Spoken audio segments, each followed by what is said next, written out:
wondered. And everyone in the village was wearing green spandex. Guy sensei, explode, Guy sensei. And this went for about 2 hours. The three hideous spandex monstrosities hugging and exclaiming each other's names. As a waterfall of epic proportions appeared behind them, bathing all who were present in the springtime of youth. Poor baby Manaphy, who the now explode was babysitting, was traumatized, and Naruto had to get about 15 different Yamanakas to work together to seal off the memory. Neji Hyuga took the brunt of the youth-splosion, and as such, let's just say there were lingering effects. Orange leg warmers. And poor Tenten, who used her own body to help shield baby Manaphy, was never the same ever again. For she had begun to wear the horrid green spandex. Said it was form-fitting and great for combat. But one does wonder, and so does Hinata. Luke's offhand comment as he sipped his tea gave an oh-so-lovely reaction from his booth mate. Naruto spit out the water he had in his mouth all over Luke as soon as the words were spoken. And who wouldn't? His sister liking girls was worthy of a shocked face. But his first and best friend. The once shy girl that would play with him and his adoptive family in the park. The girl that would train with him regardless of what her father said. That oftentimes accompanied their little trio on their heists. His best friend was a lesbian. The images assaulting his mind gave way to a really awkward boner. 3 words. Fuck yeah Yuri. Hinata-chan's a lesbian. Thankfully Luke covered his mouth so that everyone in the chiller couldn't hear him. So it came out as a muffle. Damn it Naruto. Watch what you shout. You almost spilled her secret. Reprimanded Luke in a harsh tone. Naruto had the decency to look sorry as he scratched the back of his head and give his father's patented sheepish smile. No really, it's copyrighted. Yeah, good catch there. Wouldn't do to have the noble Hyuga heiress's reputation fucked up no. Goodness gracious. Do not repeat Master Luke's words Master Naruto. Came the English accented voice from across the table. I've been speaking these words since I was 4. Ain't nobody in this Arceus damned world that is going to stop me. Can it, the both of you? Lyra's about to start, and so she began, singing on stage with a guitar. If you're wondering why I didn't really include her in this scene, well, tough shit, the focus is on Naruto and Luke. As the songstress was singing, and dancing with tornado hair, Naruto bent down over to Luke's ear and began a whispered conversation with him. So, why did you tell me that my sister and Hinata liked girls? Luke simply looked at him with a blank stare. You mean you don't know? Cue the confused look. What do you mean I don't know? Luke shook his head. It's been going on for the past 4 months. What's been going on for months? Luke simply sighed. Tired of dancing around it, he spoke the plain truth that Naruto was too dense to see. Your sister and best friend are dating Naruto. Blink, blink. Dots were connected. Synapses were fired and snapped together. Thought process blue screened. Reboot initiated. Reboot complete. Reviewing information. Information on the reason for necessary reboot found. Naruto. Hey Naruto, you there? He was waving his hand in front of his face. Information processed. The fuck? Hey, you don't interrupt me when I am singing Cantata Mortis God in Fire. Master Naruto, calm down. In response Naruto chucked Guilford's glass at him. Quite throwing shit Naruto. I'm good at yelling too. Came some random green-haired guy in the cafe. And then the cafe owner peeked his head out. This party's getting crazy. Let's chill. And like that he adopted the scariest motherfucking face you would ever see. So scary I can't even type down how nightmare-inducing it is. But it's about as bad as Yamato's creep face. After everyone saw the scary-ass face that the cafe owner was giving them all, they all promptly calmed down and listened to Lyra play her guitar that could magically sound like a full orchestra. Luke chalked it up to Lyra having a legendary in her that was music-oriented. After a while Luke caught Naruto mutter under his breath, I still can't believe it. Sighing, and then taking a sip of his tea, Luke turned away from watching Lyra, who had begun to sing Ring a Bell, and turned towards Naruto. Look buddy, I know that it's a shocker and all, but be happy for them.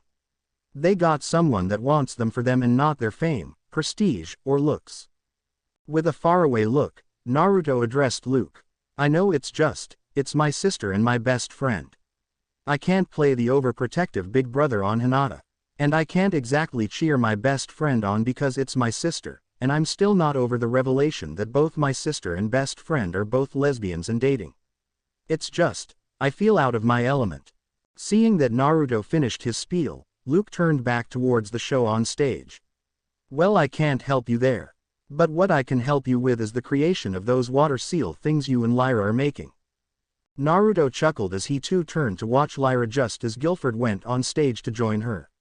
Well, if you're willing to help, I'm going to need something from you. His interest piqued, Luke quirked an eyebrow. Oh, and what do you need from me? Naruto spoke in an even voice. Draconic essence. Luke paused. That is going to take a bit of meditation to obtain. How much?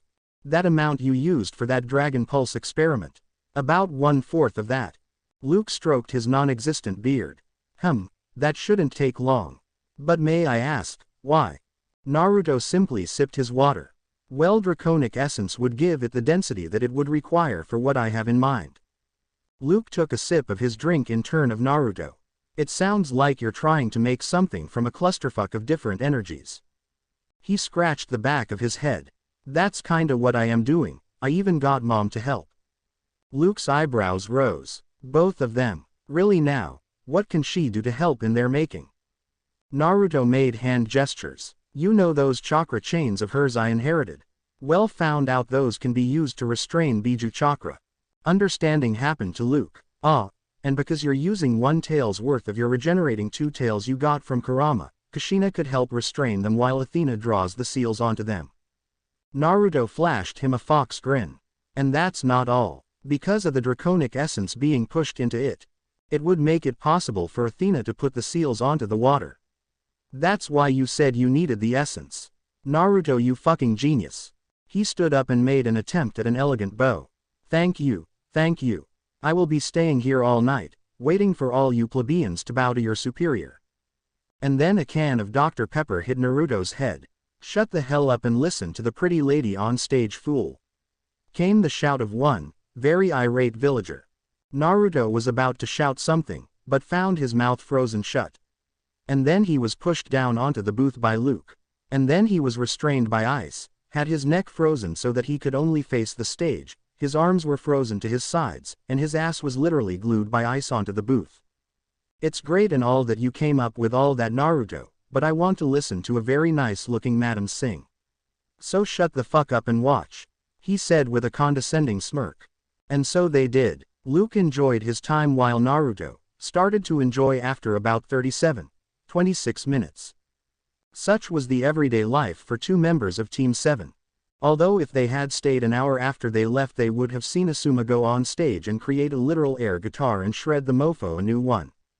And if they had stayed an hour after that they would have been able to witness Might Guy's legendary beatboxing skills as he went on stage with sunglasses and a boom box. The only one who can outbeat him would be the Raikage. And let's not forget the next hour where the 2 of them combined their musical talents to make the greatest song in the world. In the clearing known as Training Ground 12, a location that had a lake, majestic waterfall that was the source of the lake, and had a cave that the waterfall hid, there is always a cave being camouflaged by waterfall people. Always. And surrounding that clearing was a forest of trees. It was in this clearing that 4 people stood gathered around 2 floating balls of water that were the size of a soccer ball. Naruto, who was making the balls of water float, was also channeling 1 tail's worth of the purified Biju chakra he had. The color of the chakra tails that connected the balls of water to Naruto were blue instead of the usual red, thus making Kushina believe that he was just pumping really dense chakra into them. Kushina herself was retraining the balls of water with her golden chakra chains.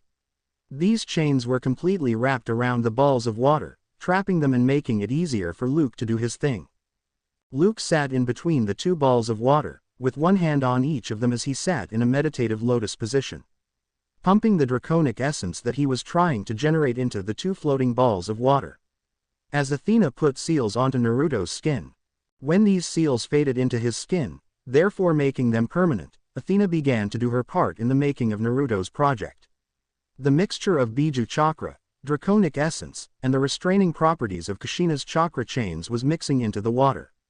The Biju chakra to give it power, the chakra chains to give it form, and the draconic essence to give it density, which was where she came in. The draconic essence would rise to the surface as a dark purple substance as the Biju chakra made up the core. The chakra chains are what kept all this in place. The essence that was on the surface of the water balls were what had completely fused with the water, and thus created enough density for Athena to actually write seals onto them. For 3 hours straight, Athena would go back and forth between the 2 floating balls of water writing seals. For 3 hours Kushina would retrain 2 floating water balls. For 3 hours Naruto would be pumping his chakra to give it his persona imprint, Biju chakra to give it power, and mold both of them into 2 floating balls of water. And for 3 hours Luke would reach deep into his soul and pull out draconic essence and out it into 2 floating balls of water and mix it with both Naruto's chakra and Naruto's self-replenishing Biju chakra. The moment Athena finished drawing the last necessary seals, the seals she drew on the palm of Naruto's hands appeared, and the 2 balls of water were sucked into them. Looking at his hands, Naruto pushed some chakra into them to activate the seals that were embedded into his skin, causing the 2 balls of water to pop out. Except they were different now. They glowed with a dark blue light. The core of the balls were an even darker shade of blue. The mantle was a color of dark blue-purple, representing the draconic essence. And throughout the surface there was a golden chain design that was constantly moving. Looking at his audience that consisted of his teammates and his mother, he began to put on a show. Sending the balls a command with his mind, the two soccer ball-sized spheres of awesome took off at surprising speeds and began to tear through the trees. Issuing another command, the two balls returned to him and took on the shape of swords and began to spin around him as he charged into the foliage, destroying all around him. He then had a brilliant idea. Jumping up into the air, and then giving a mental command to the balls of water, he channeled chakra into his feet, so that when he landed he wouldn't fall. Image the shock of all present watching as Naruto's feet connected with the two balls of water and destruction and didn't sink through. With a smirk, he began to fly through the air on his two orbs of water. After about an hour of fun and carnage, Naruto had enough and landed near the fellows who helped him make his weapon of choice. All present were currently standing on the lake right in front of the cascading waterfall. It was Kushina that broke out of the group stupor. Being an Uzumaki, she was used to crazy shit. Hell, crazy shit was in their genes. So, that just happened. The other two could only agree. That shit just happened. They didn't really know what it was that they were making. Just that it was going to be something. It was Naruto that asked the important question then. So what should these awesome balls of water be called? 3 different voices answered him in the order of Luke, Athena, and Kushina. Kyogre's Anthem. The Wrath of the Ocean. The Balls of Steel. Naruto adopted a thinking pose before answering with the Truth-Seeking Orbs. Fitting. Everyone turned to Luke. And how is that name fitting, Popsicle Stick? Ignoring Kushina's nickname that she had been calling him since he was 9, Luke turned to her and explained why it was. Quite simply, the Sage of the Six Paths had a similar technique by that very name. Although apparently his version could destroy mountains. Kushina nodded at that, filling away a reminder to ask him how he knew that, considering the legends about the sage told little of his abilities. She then waved bye to go home and take a nap. Restraining something with the amount of energy those ball things had was tedious hard work. Seriously. It was after she left that Kakashi appeared in the training ground to tell his squad that they were required to do a mission today. To which they promptly decided to arrive at the Hokage's office 6 hours late for shits and giggles. 3 hours of Cards Against Humanity later, and everyone went their separate ways. Kakashi went to go buy another copy of ICHA because, for some reason, a blue blur that looked suspiciously like a certain female Hyuga stole it before anyone could say anything. It was Hinata for all you idiots out there. Athena went to go and run her Pokemon squad through a few drills. Possibly try to beat out Lopunny's gambling addiction. Naruto went to the Ichirakus. And Luke, well, I was planning to write this scene for a while. Walking up the stairway to the Hokage's office, Luke expected many things. He expected to get run over by a rabid member of his small fan club. He expected Aiko to pop out of the wall and demand another fight. He expected Aiko's little sister to come out of nowhere and challenge him to a fight to reclaim his sister's lost honor. He expected the little shit's twin to pop out with his twin to do the same as above. He expected to open the door and see Arceus chillaxing and drinking Minato's coffee. A death wish for all who are not of sufficient badass rank. Closing parenthesis. Hell, he expected Morgan Freeman to be in the office chair so that he could explain the Kingdom Hearts plot.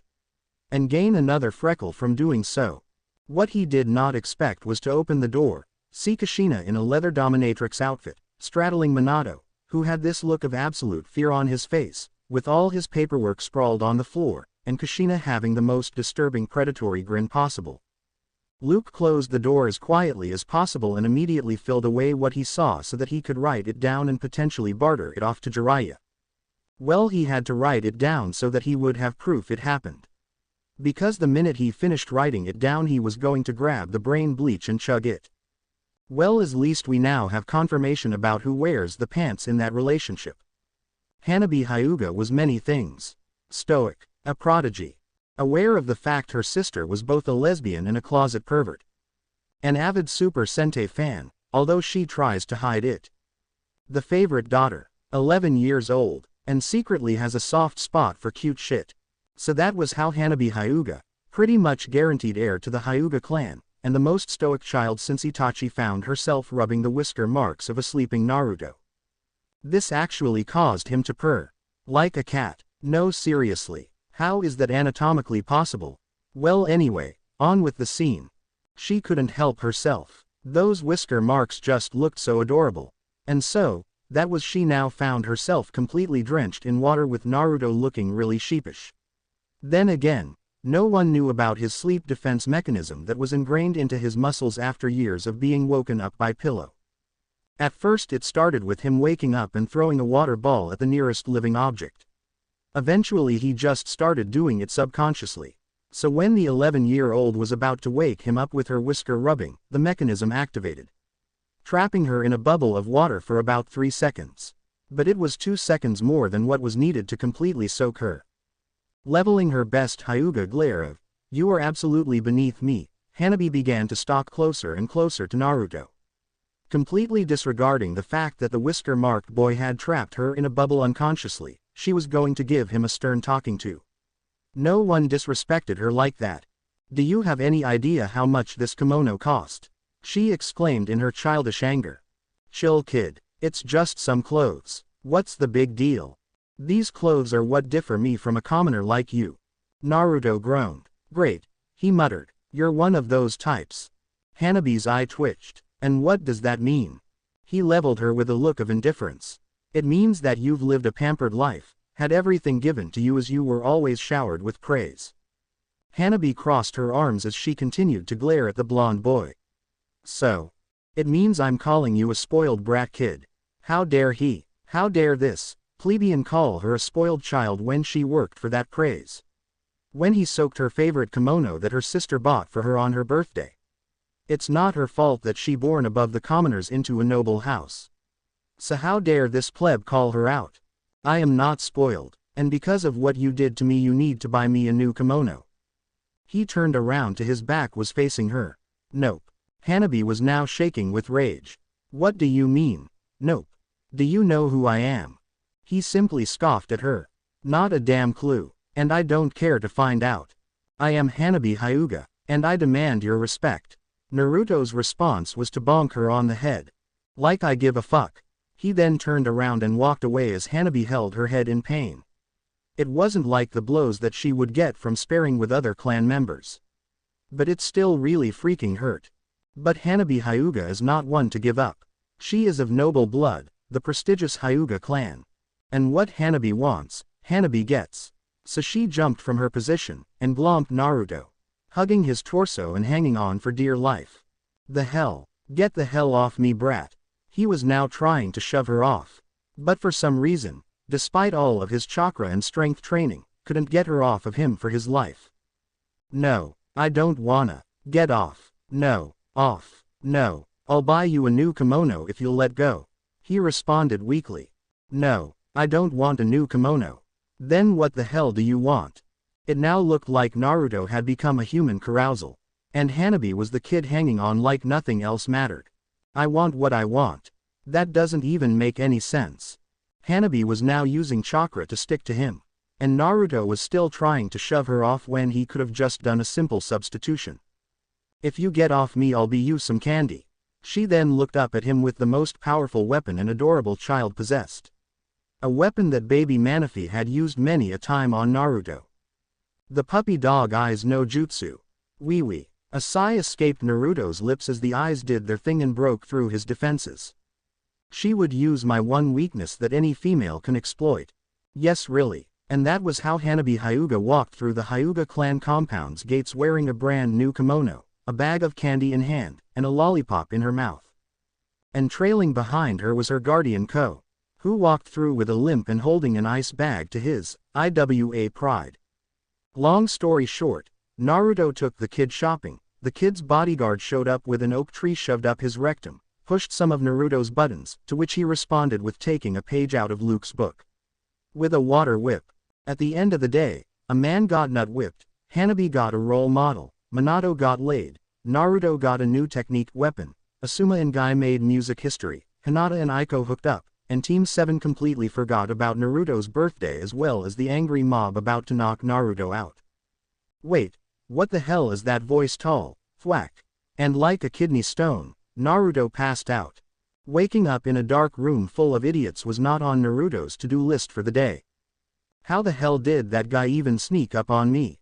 Dude had to be at least shunnin' for that shit. Looks like the demon is finally awake, droned one of the voices from the corner of the room. In the dark room, the only thing that could be seen was Naruto, tied to a chair with the spotlight hanging down on him. So how should we make him pay before we kill him? Came another voice.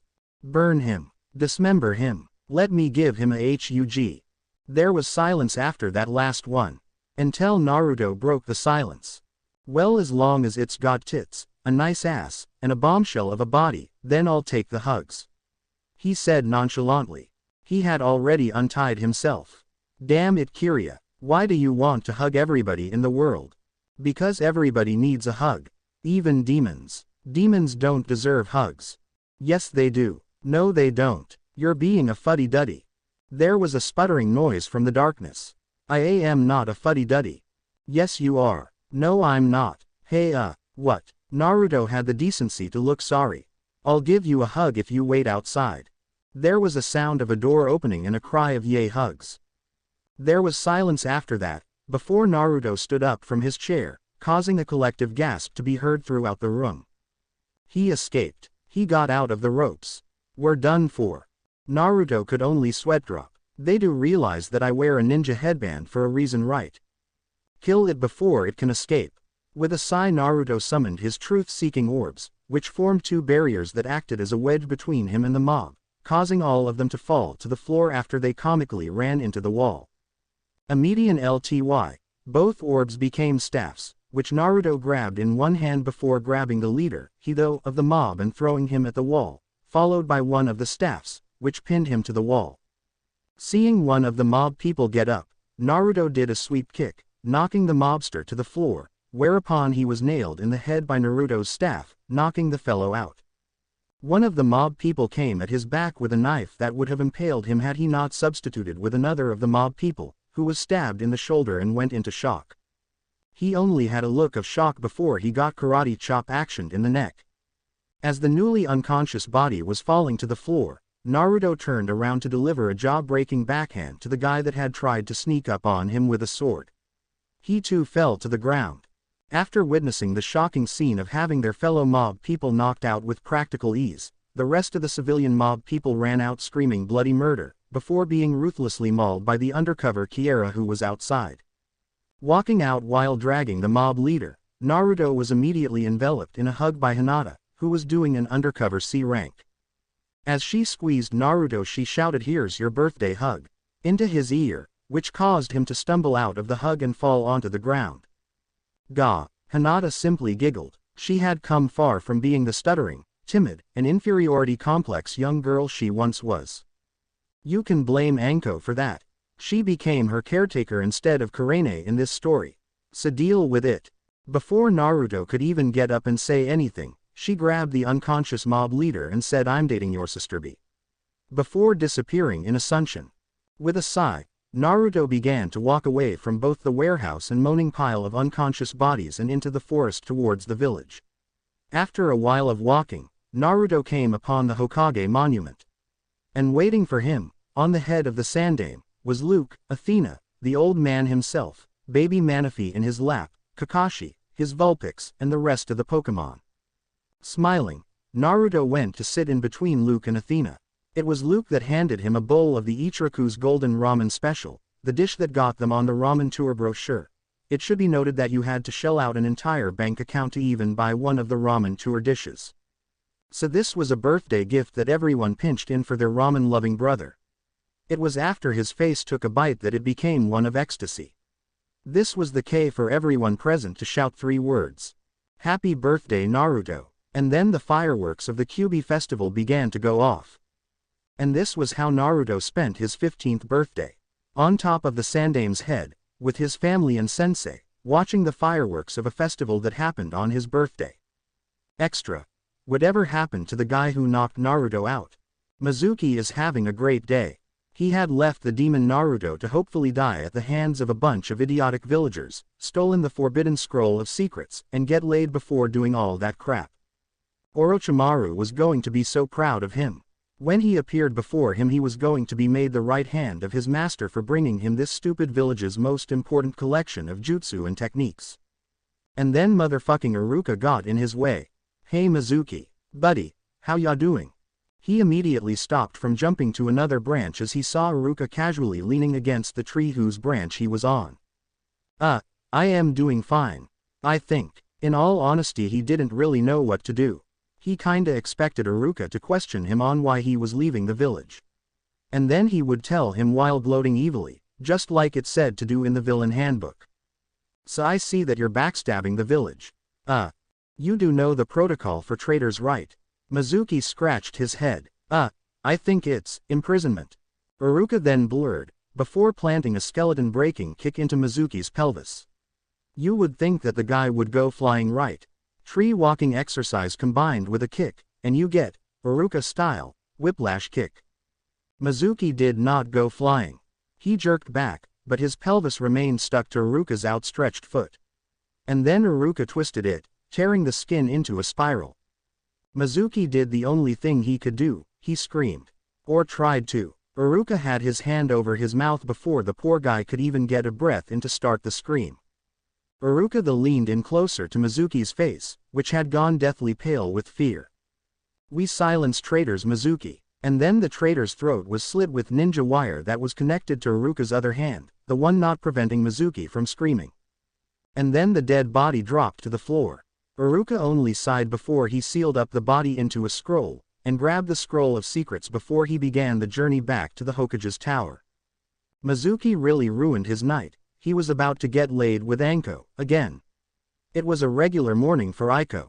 Get up around 5 in the morning, do the daily 35 laps around the house, cook some breakfast, wait for mom to stop bouncing off of dad, make some stuff explode via splotting tags, shower, get dressed, and wait for her team to gather at the head of the Shodime on the Hokage monument. The first sign that today and the subsequent week was going to suck would oddly have to start with seeing Team 7 out at 8:30. Walking down the road perfectly lined up, while wearing sweets, monocles, and fancy top hats, Kakashi included. They had their arms locked together, and they would all raise their foots at the same time above their waist, and they would walk down the road comically like that. Aiko prayed to whatever god was out there that wasn't a sign for some really annoying shit that was coming her way.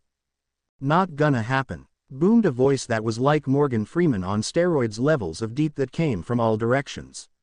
Startled, Aiko looked around to see who had said that, and there was no one in the streets to have possibly said that. There was no one else in the streets. "I'm going fucking crazy." Elsewhere, in her gut, a certain fox chuckled. Then full-on exploded into laughter. As if an Uzumaki could go insane. They already were. Wanting to get as far away from the street as she could, Aiko used a shunshin to speed up her trip to Hokage Monument, where she saw that her team was already waiting for her. Sasuke Uchiha, one of the last few Uchiha in the village, the runner-up for Rookie of the Year, an arrogant ass, and her greatest rival. He wore a simple blue shirt with the Uchiha crest on the back, white shorts, and shinobi sandals. His hair looked like Howard took a shit on it and it transformed into his species. He was simply standing on the head, glaring down on the head of the first as if to say, "You are dead, and I am alive. You suck and I rule." Across from him, their other teammate, Sakura Haruno, sat sharpening a kunai. Sakura Haruno was a girl who had a ninja father, but a civilian mother. She had short pink hair, and a body that seemed to be in between the whole, huge breasts and hot bod, or flat ass doornail and meh body, curse that plagued Kunoichi. She wore a simple red shirt, white shorts, and shinobi sandals. In short, her Shippuden outfit. She was the one who was fourth in place for Kunoichi of the Year. Then again, that doesn't mean much considering that the only difference between the 5 graduating Kunoichi in their year was that their scores were a decimal apart. Yes, it was that close. She was aiming to become a medic nin while Sasuke just wanted to be powerful, so as to avenge his clan. And then there was her taijutsu expertise, as well as fuinjutsu prodigy, as well as kenjutsu mastership. Those were her goals, and yet, she was outclassed in those areas by Team 7. Her thoughts drifted to the trio of lazy bastards. They were each skilled in their chosen area, and they worked so well with each other it was scary. Luke could create ice from nothing, in the blink of an eye, and at any place, at any time. And he had beaten her best jutsu, as well as shown her the very small difference in their weapons skills.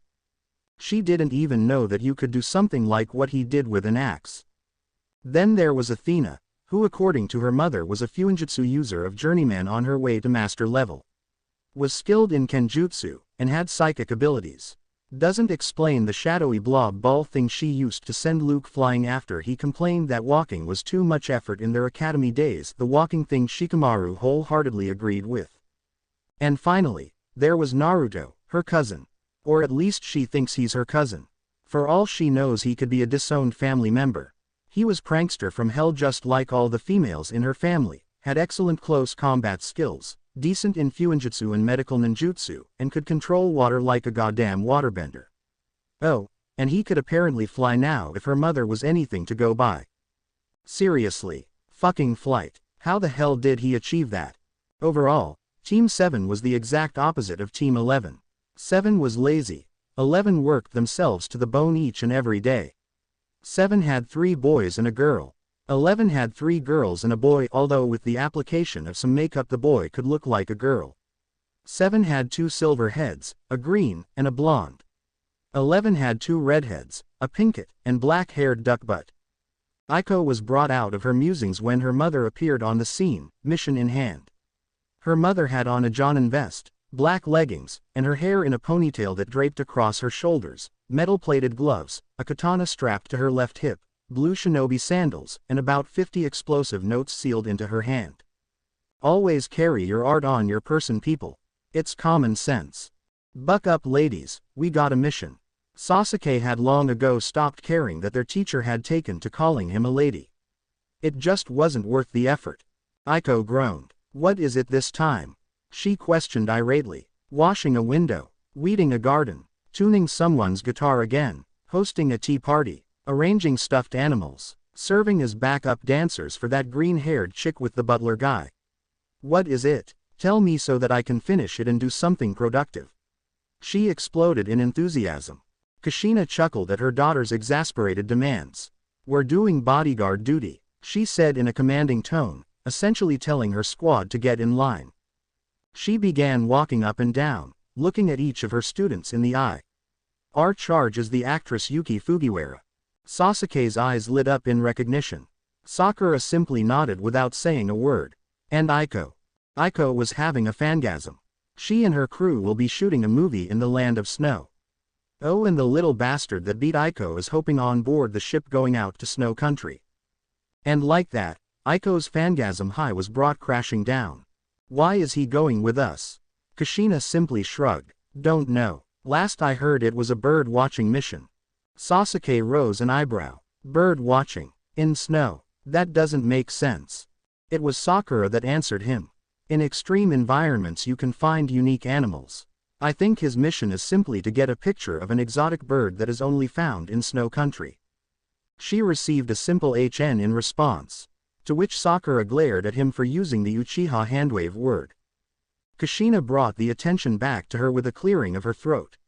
The journey to the port will take about 6 hours by shinobi speed. Pack 4 days worth of rations and clothes.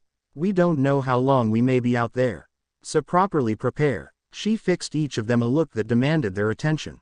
More Genin Dion C ranks where information on the mission is held back. I will not have my second Genin squad die on their first C rank. Understood. There was a chorus of yes mom. Heard after that. Kushina then made a swiping motion with her hand.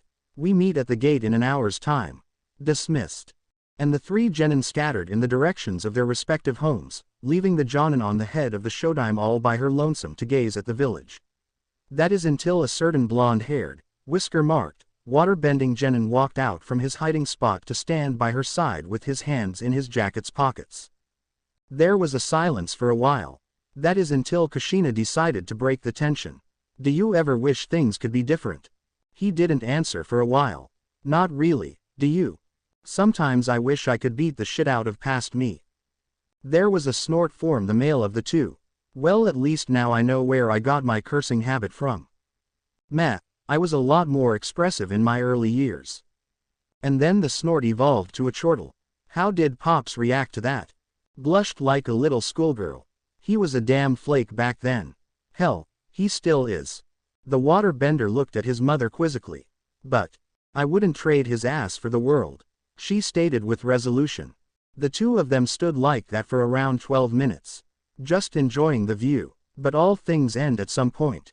Naruto. Yeah, would you let me hug you like I should have done so many times by now? There was a hint of desperation in her voice. There was a tense silence that reigned for seconds on end. But her worst fears of rejection. You could have done that 3 years ago and I would have returned it. Do you really think that's changed, Mom? We're alleviated. And like that, Kushina was able to hug her child with all the love and care that only a mother could. And the relationship between mother and son was mended. Squad 7 was treated to a relatively normal sight when they arrived at the docks for the boat that would take them, and their charge, to the land of snow. The port was a normal port. Crates abound waiting to be loaded up onto cargo ships. Sailors and dock workers out and about. Ships docked, ships docking, and ships leaving. All in all, it was what someone would normally see at a port. That is until they saw the black-haired actress in a green kimono chained to a chair via ice. Sitting in a chair to her right was Luke, who was slouched into a relaxed stance as he sat in his chair, drinking a fruit smoothie in front of the actress's face, as she scowled at him like he was the cause of all the misfortune in her life. Standing to the right of Yukie Fujika's was Naruto vs. George Lucas. He looked kinda like a butler. Glasses, a nice suit, short graying hair, and pants that complemented his suit.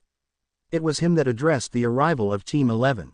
I take it you're the Genin squad we requested from Konoha? He inquired as he held out his hand for Kushina to shake. Indeed we are. How long do you estimate it will take for the movie to be filmed? She asked as she shook his hand. A couple of weeks at best. The filming will start on the boat itself, and continue to the land of snow and culminate at a very famous spot in the land of snow. He spoke in a professional tone. Kushina nodded at that. It would be a long trip for her team's first C rank. Well, shall we go ahead and get on board? That is, unless your crew needs any help with the loading.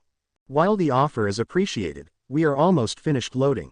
Although it would be much appreciated if you brought Miss Yukie on board so that we can prepare her for the first scene in the movie. Kushina didn't even bother to answer his inquiry. She simply barked orders for Sakura and Sasuke to carry the actress on board the boat that George Lucas pointed at. The two then each went to a side of the chair the actress was frozen to, and then picked up the chair as they carried it to the boat. All the while Yukie was trying to scream at them, but her voice was muffled by the ice ball gag that was in her mouth. It would simply be a little while before the boat would leave the port. Kushina would watch as the crew set up for the scene that would be filmed while her Genin squad and Luke stood to the side out of the way of the film crew. So why the hell are you on this boat with us? Asked Aiko. Sakura facepalmed at her teammate's bluntness while Sasuke sighed. I was tasked with finding a bird. It's blue and really pretty, was all he said. While that's really interesting and everything, why isn't your team with you? Asked Sakura. Luke simply shrugged. Athena was given a mission to assist Team 8 in escorting Lyra to the fire capital so that she could perform for the daimyo's daughter's birthday. While Naruto and the chief went to escort some dude back to Waterfall. He said in a bored tone. I didn't really bother learning the specifics. Seemed like too much effort. He added. By now the scene was ready to be filmed. So someone went to go get Yukie, who was still getting her makeup ready. And now it was Sasuke's turn to ask a question. So why was she frozen to a chair? Luke took a sip of his unfinished fruit smoothie. She tried to run away, like 5 times. I had enough of her shit so I made sure she couldn't get away. He said with a scowl. Why the hell would she try to run away? Luke, again, simply shrugged at Sasuke's question. Don't know. Me thinks she got some phobia for snow country. Unnoticed to the Genin, Kushina was listening in on their conversation. And upon hearing the bit about the actress's phobia, her eyes narrowed. It seemed that this mission wouldn't be so simple like she thought. Well, let's hope this entire film business doesn't go to shit. At the glacier where some filming took place. This entire mission has gone to shit. Kushina stated in deadpan for all to hear as everyone present bared witness to the 3 snow shinobi making their appearance. Their appearance was preceded with an explosion, and when the dust settled it revealed a dude that had whitish hair in an emo cut, a pink-haired chick with mechanical bat wings, and a morbidly obese dude with a crane grab arm. Yes, really. Instead of trying to do expository banter that only one-time movie villains would do, the three of them immediately charged at the actress who was already running back to the boat. This prompted Kushina and her genin team to jump into action while Luke stood off to the side, eyes wary of any other hostiles. As Kushina charged at Nadir, who was descending down the mountain he made his team's entrance on top of, she unsheathed his sword and held it by the sheath, her other hand on the blade's handle at the ready to perform a quick sheath slice. The two met midair in simple weapons clash, slightly unsheathed katana against chakra-reinforced kunai. The two then separated and began to ascend the frozen mountain as they continuously met in a meeting of blades in between jumps. Upon reaching the top of the mountain, Kushina sheathed her sword and sprinted to Nadir as she began to run through hand signs. When Nadir looked up from his crouched position, he was immediately socked in the face by Kushina, sending him backwards. Only for a second Kushina to grab him by the arms to allow the first Kushina to hit him in the pelvis with a brutal roundhouse kick that both knocked the air out of his lungs, and sent him flying out of the second Kushina's grip, and off of the mountain top. While in midair, Nadir began to go through hand signs as he adjusted himself to land on his feet. Upon landing on the mountain side, he went through his final hand sign, which heralded the creation of a giant ice eagle that charged at the descending Kushina, who plowed through it with a Rasengan, drilling through the eagle and into Nadir's outstretched palm, which created a force field that disintegrated the spiraling sphere, and leaving Kushina's guard open in midair, which he immediately capitalized upon by sending a chakra armor-enhanced uppercut to the kunoichi's solar plexus with enough force to actually send her flying into the air. He then jumped after her with a kunai in hand, and made to slice at her back, which was thwarted when she twisted in midair so that she was upside down in contrast to him, and blocked his slice with her katana's sheath. Planting her feet in his face, Kushina used him as a springboard to get some distance. The two landed on their respective side of the two mountains at the same time. And like that, the dance began anew. Upon finishing his sequence of backflips, Sasuke jumped into the air as he launched his clan's trademark jutsu, the Great Fireball, at his pink-haired assailant, who simply jumped into the air and threw the fireball that descended upon her, relying on her chakra armor to protect her, and resurfaced from the ball of flames to slam dunk the Uchiha out of the air, and onto the ground, where he was greeted with an ice pillar slamming into his back and breaking his fall, knocking the air out of his lungs, giving the enemy kunoichi ample time to land a brutal falling drop kick that shattered the ice pillar that the boy landed on. Looking at the boy's barely conscious form that lay slumped against a block of broken ice, the kunoichi moved to end the genin's life with a simple kunai slice to his neck, only for her outstretched arm to be suddenly grabbed and frozen by Luke, who pulled the surprised kunoichi towards him, and bashed his skull against hers with enough force to send her sprawling backwards, and into the range of Sakura's elbow, which she slammed into the unsuspecting kunoichi's back with, which sent her flying into the air. Luke, ever the catch, grabbed her by the legs as she was thrown into the air, and slammed her down into the snow like a football player does a touchdown. Sakura began to jog to Luke to give him a high five, but a crane game extendo claw grabbed her by the back of her head, and smashed her face into an ice block shard that was next to Sasuke, who had just gotten up shakily from his knocked down position. The obese snow nin who had done the deed had a smirk on his face, for about 2 seconds before a QB-enhanced Ico chain suplexed him from behind. She then ran over to the unconscious Sakura and Sasuke, who had unlocked his Sharingan, believing that Sakura had died upon seeing her unconscious and bleeding from the head form. And then the beaten-up form of Nadir landed near the still conscious forms of his fellow snow ninja. Luke then proceeded to take out some rope, only for all three of the snow nin to turn into ice statues. This, in turn, set Luke off. The hell, there was an ice clone technique. The old man never said that something like that existed. He yelled as he created an ice block from the snow just so that he had something to punch. Kushina just simply went over to Sakura to check her condition. Sasuke oversaw Kushina's face turn into a frown upon checking her diagnostic of her student and began to freak out on the inside. Seeing his face, Kushina began to tell him the news. Off to the side, Aiko watched as Luke went through the hand signs for the Kuchio's technique, and was mildly surprised when she saw a small, brown, adorable, fox thing pop out of the smoke. The Eevee looked at Luke for a few seconds before it dived into the snow and began to burrow around. The hell was that, Luke? I know you have a collection of weird animals, but I didn't know that they were part of a summons contract that you've apparently had since you were 8. She exclaimed. Luke only chuckled. I simply sent her out to try and track my mystery bird. She's always had an affinity for cold places. A bunch of imaginary question marks appeared around Aiko's head. How the yell will digging find a bird? Luke's one visible eye simply gleamed in amusement. It's quite simple really. This ain't no ordinary bird I'm trying to find. Aiko was about to ask about what he meant by that, but the snow around Luke's feet rustled for a bit before a different kind of animal popped out.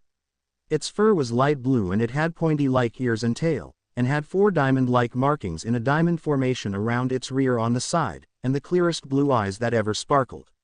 Luke looked only semi-surprised by the appearance of the adorable animal. So you evolved. Figures. Considering the environment. There was a yip-pf confirmation before it pointed in a direction with its tail. Seeing the direction, Luke nodded before turning to face Kushina, who had walked up to him along with Sasuke and a now conscious Sakura who had a bandage around her head. Going somewhere? Kushina inquired as the Glaceon jumped into the opening in Luke's jacket. Luke only nodded before he began to ice skate on the snow in the direction of the trail that his summons had picked up on. Then he stopped. Face-palmed the sweat drops from all who were present, Team 11 and some filming guys who had yet to evacuate onto the ship, and then performed another summoning. This time a bird that was as tall as Luke popped out that had orange 0 red feathers around its head, gray fur for its underbelly, and black fur on its wings appeared with a yawning caw. It gave Luke a really look before seeing his glare, shrugging, and then motioning for him to get on. Which he promptly did by using chakra to stick to its back, before it went from 2 miles per hour to 90 miles per hour in a split seconds. Talk about whiplash. Seeing her genin team's shocked faces, Kushina began to direct them back to the ship, which they had to water walk to. Sighing as the realization that her team's first mission just got upgraded from AC to an A rank, possibly S if what she thought was correct, Kushina began to steel herself for the shitstorm that was to come. Goddamn Gamma, I told you to build up to cruising speed, not to go from nothing to 90. SCRAAW. Fuck you too, buddy. And your mom. SCRAAW. Dude, that's necrophilia. Glaceon. Hey, it was either me, or the boonies. You made your choice, so don't complain. Glaceon, bitch. Love you too. We find our hero in verbal combat with 2 of his 6 Pokemon summons as they flew onward toward, well, wherever the damn trail that Weiss the Glaceon guided them. During the flying tour, Luke got to see the land of snow in all its beauty. From the glaciers that created great crevices that acted as an underground tunnel system made out of ice, to the great fortresses and castles that were used as bases by the ninja of Snow Country, to frozen forests that reflected the light of day off of its frigid leaves and snow-covered treetops, to the many villages that dotted the frozen wonderland. Chimneys blowed smoke. As Luke passed by, children would point out the bird flying through the air that carried a man. Normal villagers would be out hunting and gathering firewood, while Snow Ninja went about the land, doing their missions and duties to protect the country of snow from the enemies that would try to harm her. In Luke's opinion, it was a pretty chill place where he could settle down at and cool off. Cough. Glaceon. The affirmed Pokemon cried out as it pointed in another direction. You sure? The last time you said that we were near was about 2 days ago. Glace. Fine. If it will get you to stop humming that damn rap song hello. He exclaimed at the end as Gamma flew past a mountain that was obscuring the view of a rather impressive fortress. It's the fortress Naruto gets locked up at in the movie, and on top of the fortress was an Articuno. Luke motioned for Gamma to fly down next to the Articuno when he caught sight of it. Landing next to the Articuno, Luke immediately disembarked Air Gamma and bowed to the legendary ice bird. Weiss jumped out of Luke's jacket and made a bowing motion as well, as did Gamma, though not because Articuno was a legendary, but because she was a legendary bird. Articuno was essentially the bird Tsunade. The bird of the frigid north simply raised its chin to Luke and company, motioning them to stand up in its presence. Which the 3 of them obliged to do. Luke took a step forward to indicate that he was the leader of the three. My name is Luke, Lady Articuno. I am here on a simple mission to prove that you exist by taking a photo of you. The legendary bird simply looked at him like he was an idiot. Okay, yeah, I know that it's stupid to have been chasing you for 3 days and all just for a picture. The bird gave him a, "ya don't say," face. But that's not all I'm here for, he said a bit desperately at the end. Desperate for what, you may ask? The acknowledgement of a legendary bird of ice. It then adopted a professional face, as a business suite magically appeared on it. It's a goddamn legendary bird of ice. It can do shit like that. You see, I have a summoning contract that replaces the boss summon with a legendary. The old news face was fully displayed as it began to use its wings to start scratching stuff off of a paper, making the scene look like some weird job interview. But no matter how much chakra I put, I couldn't summon a boss summon. The bird nodded a few times too. At first I was frustrated. Then I was sad. Then I was depressed. Then I was drunk. Then I was angry. Then really tired. Then confused. And then sad again. And then I was smashed again. And then I had an idea why I couldn't summon a boss summon. He then clamped his hands together and a large scroll with golden marking appeared in his hands. It's because I have to find the boss summon and ask him or her to be my boss summon. Articuno knew what question was about to come up and was already debating her choice. She wasn't a battle nut like Moltres, nor was she a scholar like Zapdos. She preferred to sit around, chill, and sleep. But she did like a big battle every now and then. Looking up, Articuno was met with the sight of a begging Luke on his knees as he held up the scroll asking her to sign it. With a sigh, Articuno made her choice. When the bird finished writing her name onto the scroll, it rolled up and poofed away. The bird was then immediately glomped by the Glaceon, the Talonflame, and Luke into a big group hug. With a sigh, the ice bird wondered just what the hell she just signed up for. At the Rainbow Glacier, Aiko was facing off against Dodo, the usurper of the Snow Country throne. He was a man who adorned a powerful chakra armor prototype that enhanced his body like a steroid. Dodo had used a jutsu known as Ice Style, Black Dragon Blizzard, to send her sprawling back onto the glacier when she tried to tear through it with a Rasengan. The Black Dragon began to curve around and dart towards Aiko's bruised and crumpled form when a large wall of ice burst forth from the ground and blocked the Black Ice Dragon. When the two opposing forces clashed, both objects were destroyed as a mist brought forth from the clash obscured everything. Under the cover of the mist, Aiko felt a hand tap her shoulder. Pissed. Aiko, how the hell did this guy beat you? She groaned before answering. The guy had an entire elite guard that I had to fight through. And then it turns out the guy has the skills of a Chunin ninja, and the raw power of a Jonin. She said in barely a whisper. Luke nodded to her, not that she could see it. I'll take him. You rest until you think you can help out. Aiko coughed from her attempt to laugh. I'm suffering chakra exhaustion, all because everything I threw at him, that damn armor of his, would balk it. All that I achieved was cracking the damn thing. Luke smirked. Well, unlike him, I got home field advantage, he said in all his smug confidence possible. Aiko forced herself to look up into his eye. How the hell can you have home field advantage? This is the land of snow. Everyone here is a Hyoden use. Oh. Luke flashed her his devilish grin. Yeah, he's dealing with the Hyoden champ. That said, Articuno. And like that, a fabulous blue bird burst forth from the cloud of mist, and with one mighty swing of its wings, disperse with the entire cloud of mist, revealing a gray-haired teenager with his hair covering one eye in a ponytail style that came down to his back. Again, future Rouge's hair style. The boy simply held his arm off to the side, as the magnificent blue ice bird used said arm like a perch. Dodo, for your crimes against Snow Country, you shall be put to death. The Genin ninja shouted for all to hear, but mostly so that the movie crew could have some damn good filming shots. The usurper only grinned at him. That's so, boy, I am the ruler of Snow Country, do you forget? He then went through hand signs. Know your place, boy. This is my domain, my land. Ice Style. Black Ice Phoenix. From the ice and snow on the ground, I beautifully crafted and detailed phoenix that was half as tall as the reflectory ice glaciers that surrounded the arena was made. Is floated in the air for a bit before it squeaked a challenge and flew towards Luke.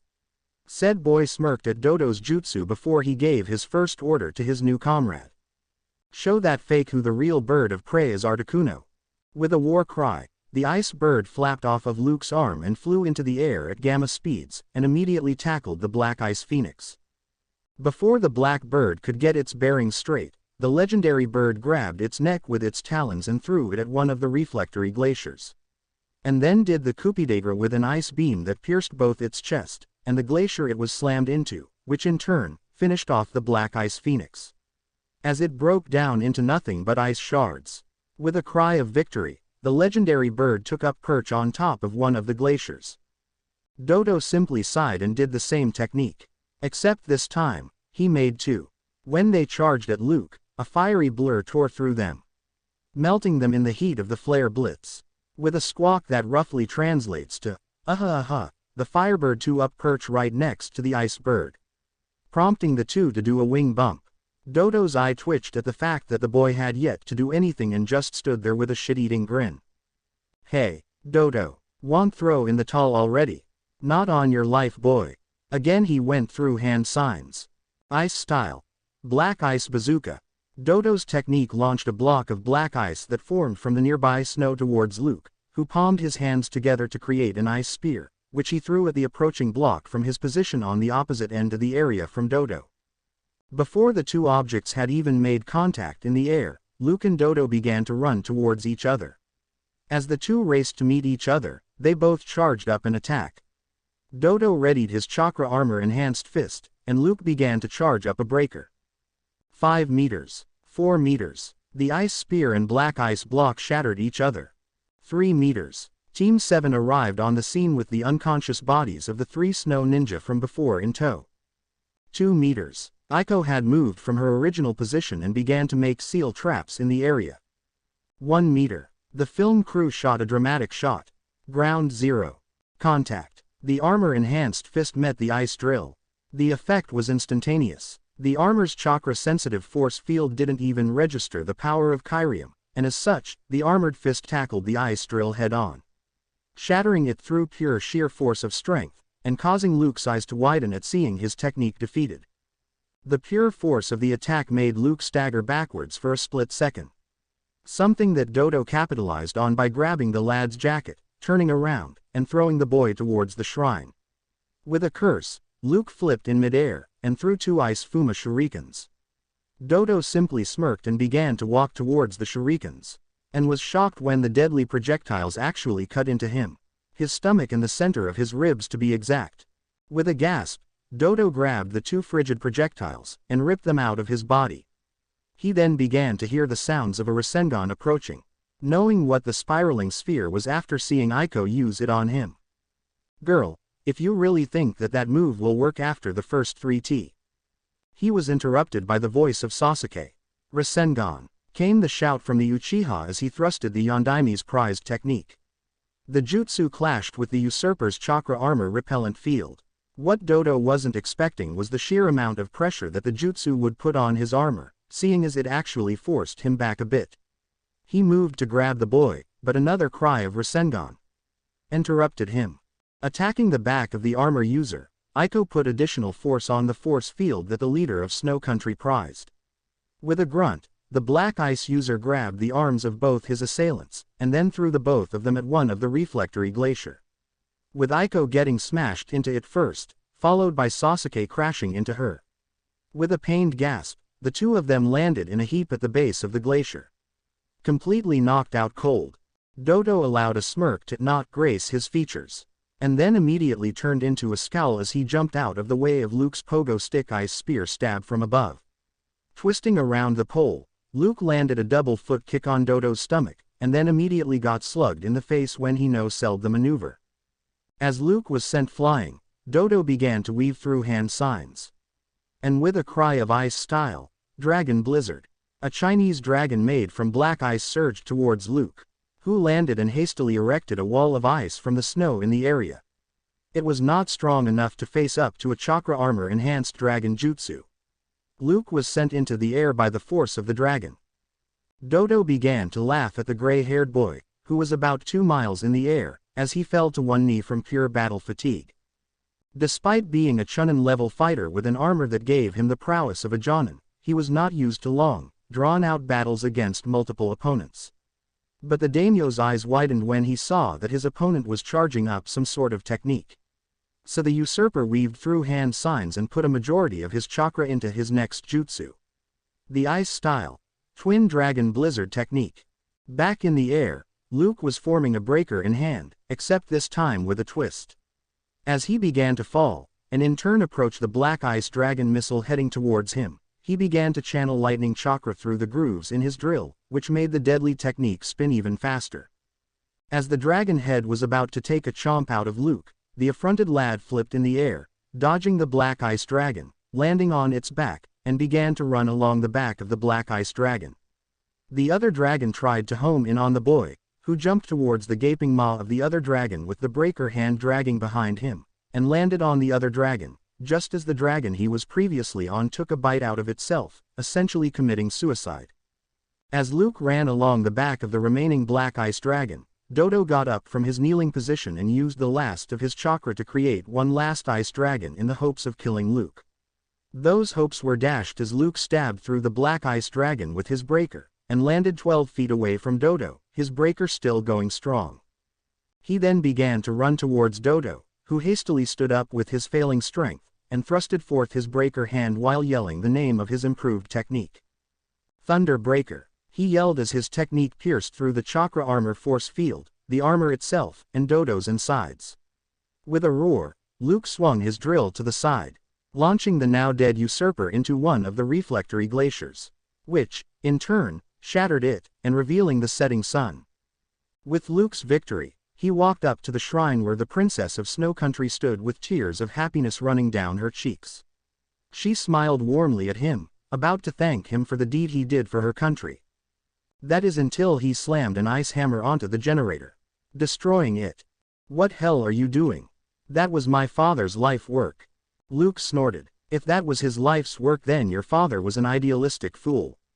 She simply glared at him with her hands balled into fists. "Don't talk about him like that. He cared for this country and he tried to give everyone hope through this generator." Luke's eyes narrowed. "Then your father was willing to destroy this country's culture, cause an increase in the world's ocean size, to flood towns, completely rewrite Snow Country?" he questioned with bile in his voice. Koyuki's eyes widened, but there was still confusion. "What do you mean?" she demanded. Luke simply smashed the generator once again with the ice hammer. "I mean what I mean. If this generator was allowed to do its job, then it would melt the glaciers, causing an increase in the ocean size. This in turn would flood port towns and cities, as well as farmland." Koyuki's eyes turned to that of understanding. "And it would also change the culture of this country, as well as directing the blame for all the flooding onto my people." Luke nodded. "Exactly. Now if you will excuse me, I'm going to go and take a shit. I've been holding it in all day." And with that weird response, Luke turned around only to come face first with Kushina, who had a smirk on her face. Hi." She crossed her arms. "Sup? Whatcha doin'?" "Oh, you know, finding a toilet to take a dump at." "Impressive moves out there." Luke smirked the cockiest smirk he could do. "Damn right it was. Ain't nobody done anything impressive like that in the past few days." Kushina raised an eyebrow. "Oh really now? Really? Really? Really?" Kushina's smirk only got wider. "Did you manage to suplex a train on the way into this place? Gamma, get down here. I need you to take me someplace so that I may ponder my masculinity." "SQWAUK. Oh fuck you too. Sunagaker no Sato." The village hidden in the sand in the land of wind. A village surrounded by mountains that were carved to perfectly encircle the entire village. It was the wall that shielded the village from sandstorms and the like.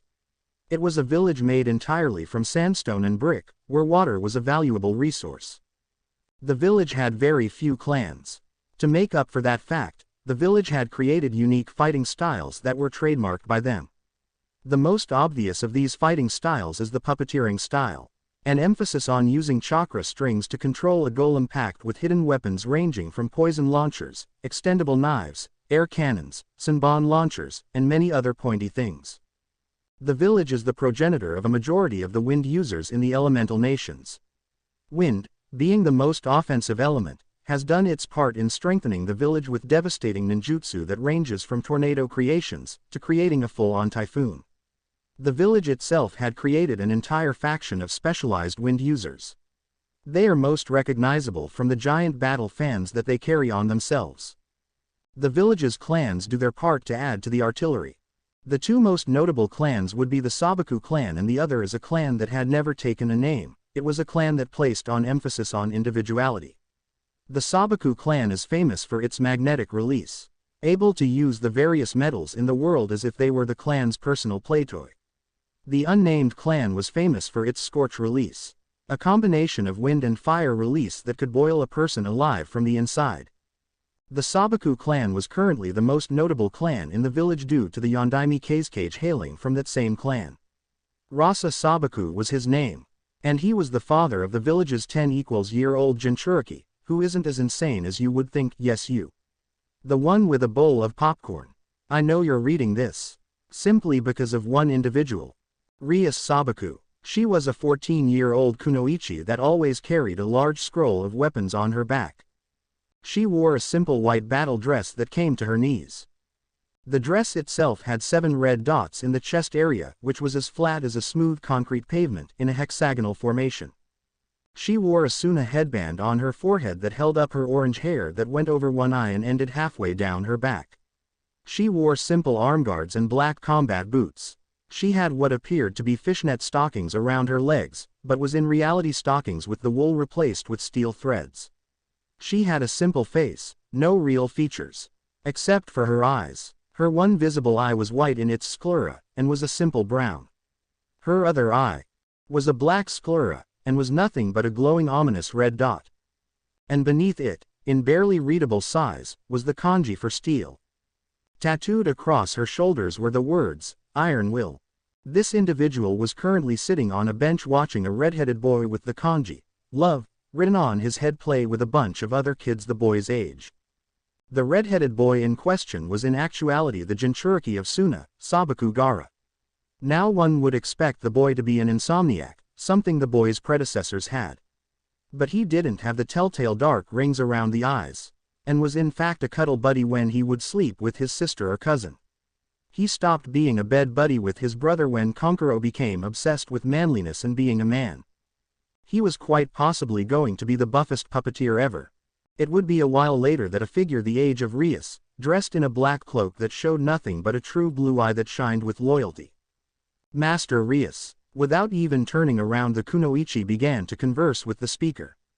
Leo Banabart, how many times do I have to tell you not to address me as such? Spoke the magnet user in voice that spoke nothing of amusement. My apologies, but Wind Genie wishes to speak with you. Leo spoke in a soft voice. There was an imaginary that appeared above her head for but a split second. Sensei wants to speak to me about something. I thought he was away on a mission. There was an interrupting gruff voice. Just got back, brat. There was a gasp from the kunoichi as she turned around to see her teacher. He was man with yellow eyes with black pupils. White hair that was really puffy like a cloud.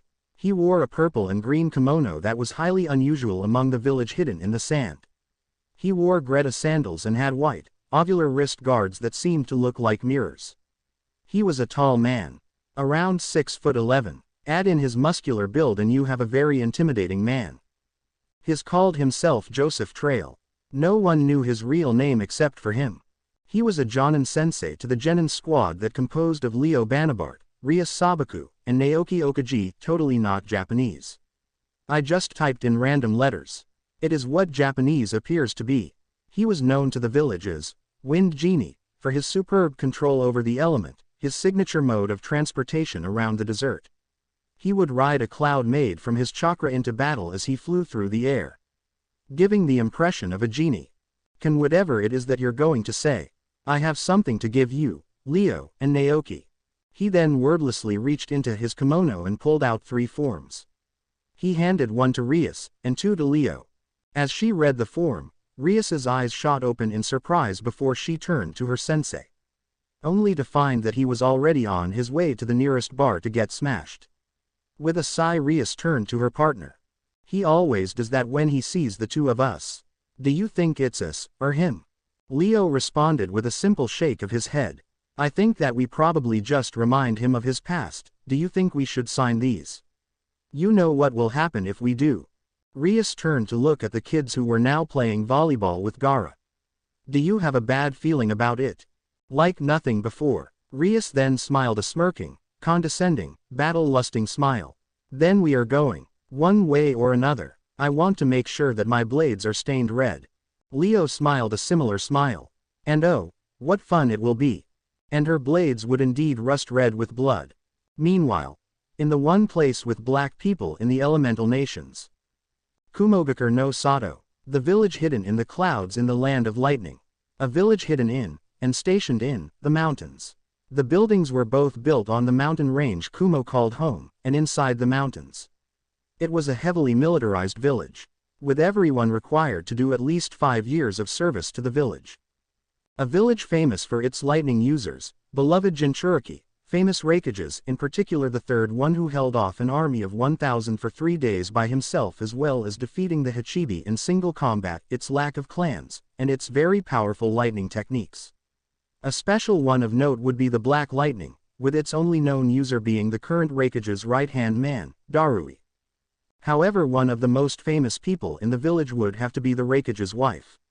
The Storm Empress, Elise Symphony. Many thought she was a foreigner due to her name, but as it turns out her mother was, according to the locals, just felt like giving her kid a unique name. Although, due to the Third Shinobi War, she was the last of the Symphony family.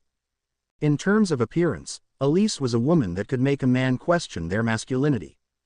She was known for her light green hair, yellow and black eyes, the strange suit of armor she wore that looked like something from a medieval times knight. Yet it also looked like it was a robe, flowing through the air as she danced around the battlefield. In actuality it was a green and red striped robe that came down to her feet that showed off a breastplate that protected her front as well as hid her C-cup breasts. It simply had a genjutsu covering it. She wore simple Kumo white shinobi sandals and had weight-like wrist guards that matched the Raikage's. She would be often seen working out alongside her husband. The few people that actually watched the workout tended to feel like their manliness was being questioned. Elise was known for 2 simple things: completely and utterly destroying her opponents with her wind and lightning attacks, and having the temper of a dragon in public. That fruit stand never even knew what hit it. Like the Raikage and his brother B, Elise was also one half of a duo that was famous during the war. Her partner was a reserved man, an intelligent man. A man by the name of Tetsu Stone. A man with a greater mind than Inara. He had a strange X-shaped birthmark that was perfectly symmetrical on his face, legs that were both bulky and made of metal, and the ability to levitate off the ground for a duration of time. He was known for his tactical prowess and devastating taijutsu style that he dubbed the Meteor style. He also had his silver hair styled into an afro. He was also the caretaker of his partner's kid, the 14-year-old Z Symphony. Normally it's the bride that takes on the name of the husband, but, well, 1, they could never get her in the damn dress. 2, she went to the wedding in a suit of armor. 3, she threatened to call off the wedding if it didn't take on her family name. And 4, the Raikage was scared shitless by his wife. That and he was whipped. So he couldn't really say no. Z Symphony was in actuality a pretty chill kid. He had inherited his father and mother's skin tone, had his father's hair and mother's eyes, was a workaholic workout-aholic like his parents, and was a complete and utter baller with lightning techniques. He wore a simple black jacket with lightning crosses on mirroring sides and white shinobi pants, and back sandals. And currently he was watching his mother throw exercise equipment at his father. The family's normal method of argument. He's still too young, woman. He'll get clawed to pieces out there. A bench press was thrown out of the office window because someone wasn't man enough to block it with his face. I don't give a damn. My boy is good enough for it. A buoy hit the village leader in the chest, and shattered when it clashed with his abs. Where the hell do you get this stuff? She chucked his desk at him. He promptly meeked, and ducked under it, causing it to go flying out the broken window. A cry of "my cabbages" could be heard off in the distance. Aside as he stood straight up. Damn, that the 8th desk this week. Finding the words to try and convince his wife that allowing their son to go and sign that paper was a bad idea, he turned to face his wife. And promptly felt his chances of preventing his son from walking into a possible death trap be dashed on the rocks as his son, Yugito Ni, and his son's other teammate, all signing the dreaded papers. His son then turned to him with a smile on his face. "Yo, I do be thinking that we be going to this thing." His mother punched the back of his head. "Proper English brat, speak it." Had to restrain himself from smashing his head into the wall. Ever since he let his brother tutor his son, the boy had taken to doing a bastardized version of the universal language. After Z had gotten himself off the floor, he turned to his father. "Yeah, sorry pops, but my team and me are going. And there ain't nothing you can do about it," he said with a cheeky smile. Simply looked at him. Then his wife, who held 3 barbells in her hand primed and ready for throwing. And finally the broken window that his wife would drop kick him through if he dodged the barbells when he refused to allow him to go. He then made his decision. "Just kick ass while you're there. I expect you to go far. Far enough for me to witness you beat down your opponents. Show them what being a Kumo Genin means." His son smirked, as did his teammates. "Oh, trust me pops, we will. After all, I am the son of the Raikage and the Dragon Empress of the Sky, aren't I?" Meanwhile, in the office of the fence sitter, an orange-haired man wearing a jacket with the footprint of Heatran was reading a paper that was handed to him by his village leader. He then promptly set the paper ablaze. "Fuck no, old man. I may want to utterly annihilate the entire village of tree shitters, but I ain't stupid enough to go there." The old leader of the village hidden in stone looked at the up-and-coming Chunin standing on the other side of his desk. "All that you would have to do is help out with the first part." The Jinten user shouted. "Come on, you like scaring the shit out of a bunch of kids. It won't be that bad." The 16-year-old Chunin narrowed his eyes. "I don't trust myself to not start an international incident, you old fart," he all but shouted. The fear of being atomized was the only thing preventing him from trying to fill up the old man's insides with steel. "For the last time, I'm not going, you old fuck." The Tsukage's eyes narrowed. "Hey brat," he began, a dangerous tone following his voice. "Oshitoshi toshi toshit me and my glorious Dutchabag attitude. What old man, ever seen a grown man naked?" In the end, the psychopathic Chunin relented. Although people in the hidden stone village would forever question the girly scream that came from the village leader's office. Whenever the Yoden user was questioned, he would just fall to the ground and start rocking back and forth in the fetal position, mumbling things about, "What has been seen cannot be unseen." Meanwhile, in an obsure place, literally.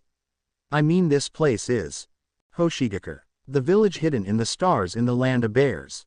It was a simple village that, although was founded 100 years before Konoha, only became a shinobi village 30 years after the founding of Konoha. To describe how it looked, imagine a Native American gathering of teepees. Now imagine a town that could generate that kind of feel. It was a peaceful village. Not many clients, but an adequate shinobi force as well. It was notable for only one thing: the meteorite known as the Star by the locals.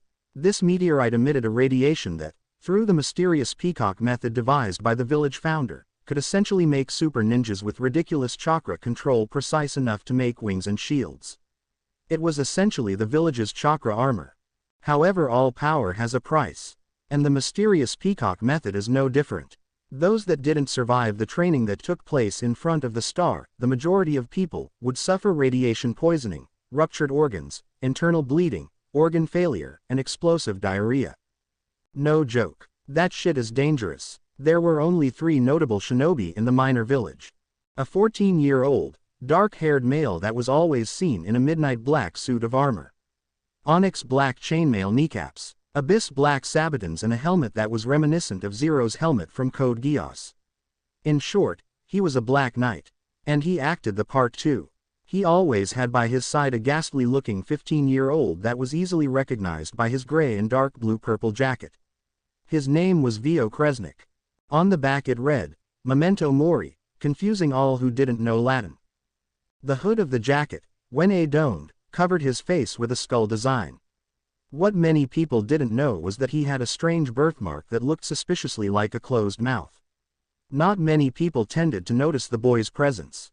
The rest of his clothes included gray slacks and white gloves, a headband tied to his neck, black sandals, and a white shirt underneath his jacket that a skull design with a red eye in the skull, and nothing in the other eye. The final member of the trio was a 14-year-old by the name of Sumeru. He was a prodigy in using the peacock method to change his chakra. He was a black-haired, reddish-brown-eyed, purple scarf and regular shinobi outfit wearing genin and a member of Hoshigaku's most hyped-up genin squad. It was the one that the village believed was going to jump-start the village's position to one of higher status. It all began when the night boy, Arthur Almia, did something to the star that made it safe to use the mysterious peacock method. All three of them were currently staring at their squad leader, Sumaru's mother, the most powerful shinobi in the village, but not its leader, the violet long-haired, jade-green-eyed Natsuhi. The reason for the staring? The info dump she just put the three of them through. Natsuhi just smiled at the scene, reminded of the time that she went through the same thing. With a clap she brought all three of them to attention. "All right you three, what do you say?" she asked sweetly. Arthur turned to his teammate Vio. "What do you believe would be the correct course?" The ghastly-looking teenager simply shrugged as he put his hands in his pockets. "Honestly, King, I think we should go. Who knows, we might run into a worthy challenge." Arthur simply nodded and turned to Sumeru. I think we should go. If we prove how good Hoshi Shinobi are we could get more missions." "That would be a good thing, right Mom?" Natsuhi nodded as she produced 3 sheets of paper from a storage seal on her gloved hand. "That's right. The hopes of the Star Village are riding on you three." All three genin took one of the sheets and began filling them out with a pen that was being passed around. When they finished they gave them back to their teacher. "All right then. We have 1 month before we have to head to where they are being held. Let's get to the training ground team," she exclaimed with enthusiasm and a fist pump into the air. "Yeah, yippee," was the replies. Meanwhile, in a backwater ninja village. The village hidden in the mist in the land of water was an island country. It was a port village that obtained a majority of its supplies from imports. Although there were some unique items that the village exported. 6 years ago the village had come out of 3-year civil war. The Yondaime Mizukage had tried to instigate a bloodline purge. It didn't work out so well when 18-year-old Maid Terumi spearheaded the pro-bloodlines force and kicked the Mizukage and his followers out of town. She was then crowned Gondaime Mizukage. They would then proceed to ward off attacks by the former Mizukage until Mei, Kisame, and Zabuza had enough of his shit and brought the fight to him. 2 days later they paraded his corpse around town, showing just what happens when you try to crusade against your own people. The village was quite well known for their swordsmithing abilities. The village was after all the progenitor of the 7 shinobi swordsmen famous for their unique blades and sheer effectiveness with them. Of which only 2 of the original 7 still exist. Kisame Hoshigake and Zabuza Momochi. They were the only 2 swordsmen still loyal to the village. And the 2 who killed off the traitorous members of the 7. Well, except for the 1 woman on the team. She died of illness and left her swords, the Kiba, to her 16-year-old apprentice, Terra Griever. A bubbly girl with a moderately sized chest that seemed to jump everywhere. She was feared throughout the village for her jump kicks that were likened to Might Guy's dynamic entry. She was known to be downright brutal with the Kiba blades though. In terms of dress, she wore simple blue camo pants that stopped just a little above her ankles, with bandages covering up what skin could be seen between her pants and black shinobi sandals. On her torso she wore a simple t-shirt with a smiling bunny face on it and a long-sleeved baggy camo fur coat over it. She had black, fingerless gloves with a metal plate on the back of the hand and a kiri forehead protector tied around her waist like a belt. On her back she had the twin blades, Kiba, were strapped securely onto her person. Her face was heart-shaped with brown eyes and curly pink hair that never ever stayed down. She was currently jumping along the Port Ninja Village's rooftops, scaring the shit out of anyone that had experienced her bunny springboard personally. Trailing behind her was a girl her age that had long white hair tied in a ponytail that came to her back and 2 red dots around her eyebrows. She was dressed in a simple, yet elegant kimono that was white and red in color, with the white being the predominant color and the red simply being ribbons tied around her waist. She wore simple white shinobi sandals and had a forehead protector tied around her head. However, her ninja headband hid the upside-down red triangle on her forehead. Her yes wore a yellow color. Did I mention that she had freaking D-cup breasts? 'Cause she's only 16, and single. This kunoichi's name was Kasumi Kagaya, a member of the feared Kagaya clan. Known for their powerful blood limit, the dead bone pulse, and their lust for battle that scared the living shit out people, literally. Kasumi was a genin of the team that consisted of her, Tara, and Haku Yuki. A boy who looked a hell of a lot like a girl and made many a man question his sexuality with his feminine looks. All three of them were hand-taught by the demon of the mist, Zabuza Momochi, wielder of a giant knife sword thing whose name I can never type, so I gave up trying. From here on out, the sword is christened the decapitation sword. Back on topic, the two members of Squad Hunt Team Zabuza were house-hopping back to their homes to pack up for a training trip. However, the two teammates were talking as they house-hopped. We finally got nominated, Cass. What do you think it will be like? Ooh, maybe we'll get to meet a fellow swordswoman who's worth a damn. Snow country. Achoo. You okay, Mom? Just peachy, dear. I'm out here in the fucking ice and snow. What do you think? That you need to chill. You've been around Luke too much. I mean, when's the last time we've had a challenging opponent? Kasumi accidentally landed in someone's rooftop garden. I believe it was that Aoi fellow. The one with the thunder god sword and no skill. A poor unlucky rooftop drunk was used as a springboard. That guy. No. I believe you just fired a bone drill bullet thingamajig at his throat when he was gloating about how unstoppable he was. Dude pussed out like a bitch after that. She laughed. Kasumi just shaked her head at that comment. Or at least he tried to. Tara had a grin plastered on her face. Ah yes, that's when I stabbed him in both his eyes with a kunai. He was certainly a screamer. She laughed as a maniacal grin found its way onto his face. Throughout all of her possibly unhinged partner's laughter, Kasumi maintained a neutral face. I believe it was a little while later that you brought out the giant scissors. Did you really have to use those? I had to buy an entirely new set of clothes after that. A cat was landed on and jumped off of. Aw, come on. It only took about 5 times to cut completely through the slimy bastard. It wasn't that bad. Speaking of Aoi, Kasumi began. What the hell happened to the Raijin? Flashback. I wonder what would happen if I used this as fishing bait, mused Zabuza. Flashback end. I don't know, Tara mumbled with a frown on her face. And then it became a grin. But who the hell cares? We're going on a road trip. Kasumi only sighed as her partner began to gush over their training trip. It would probably be a murder trip, as their sensei called it.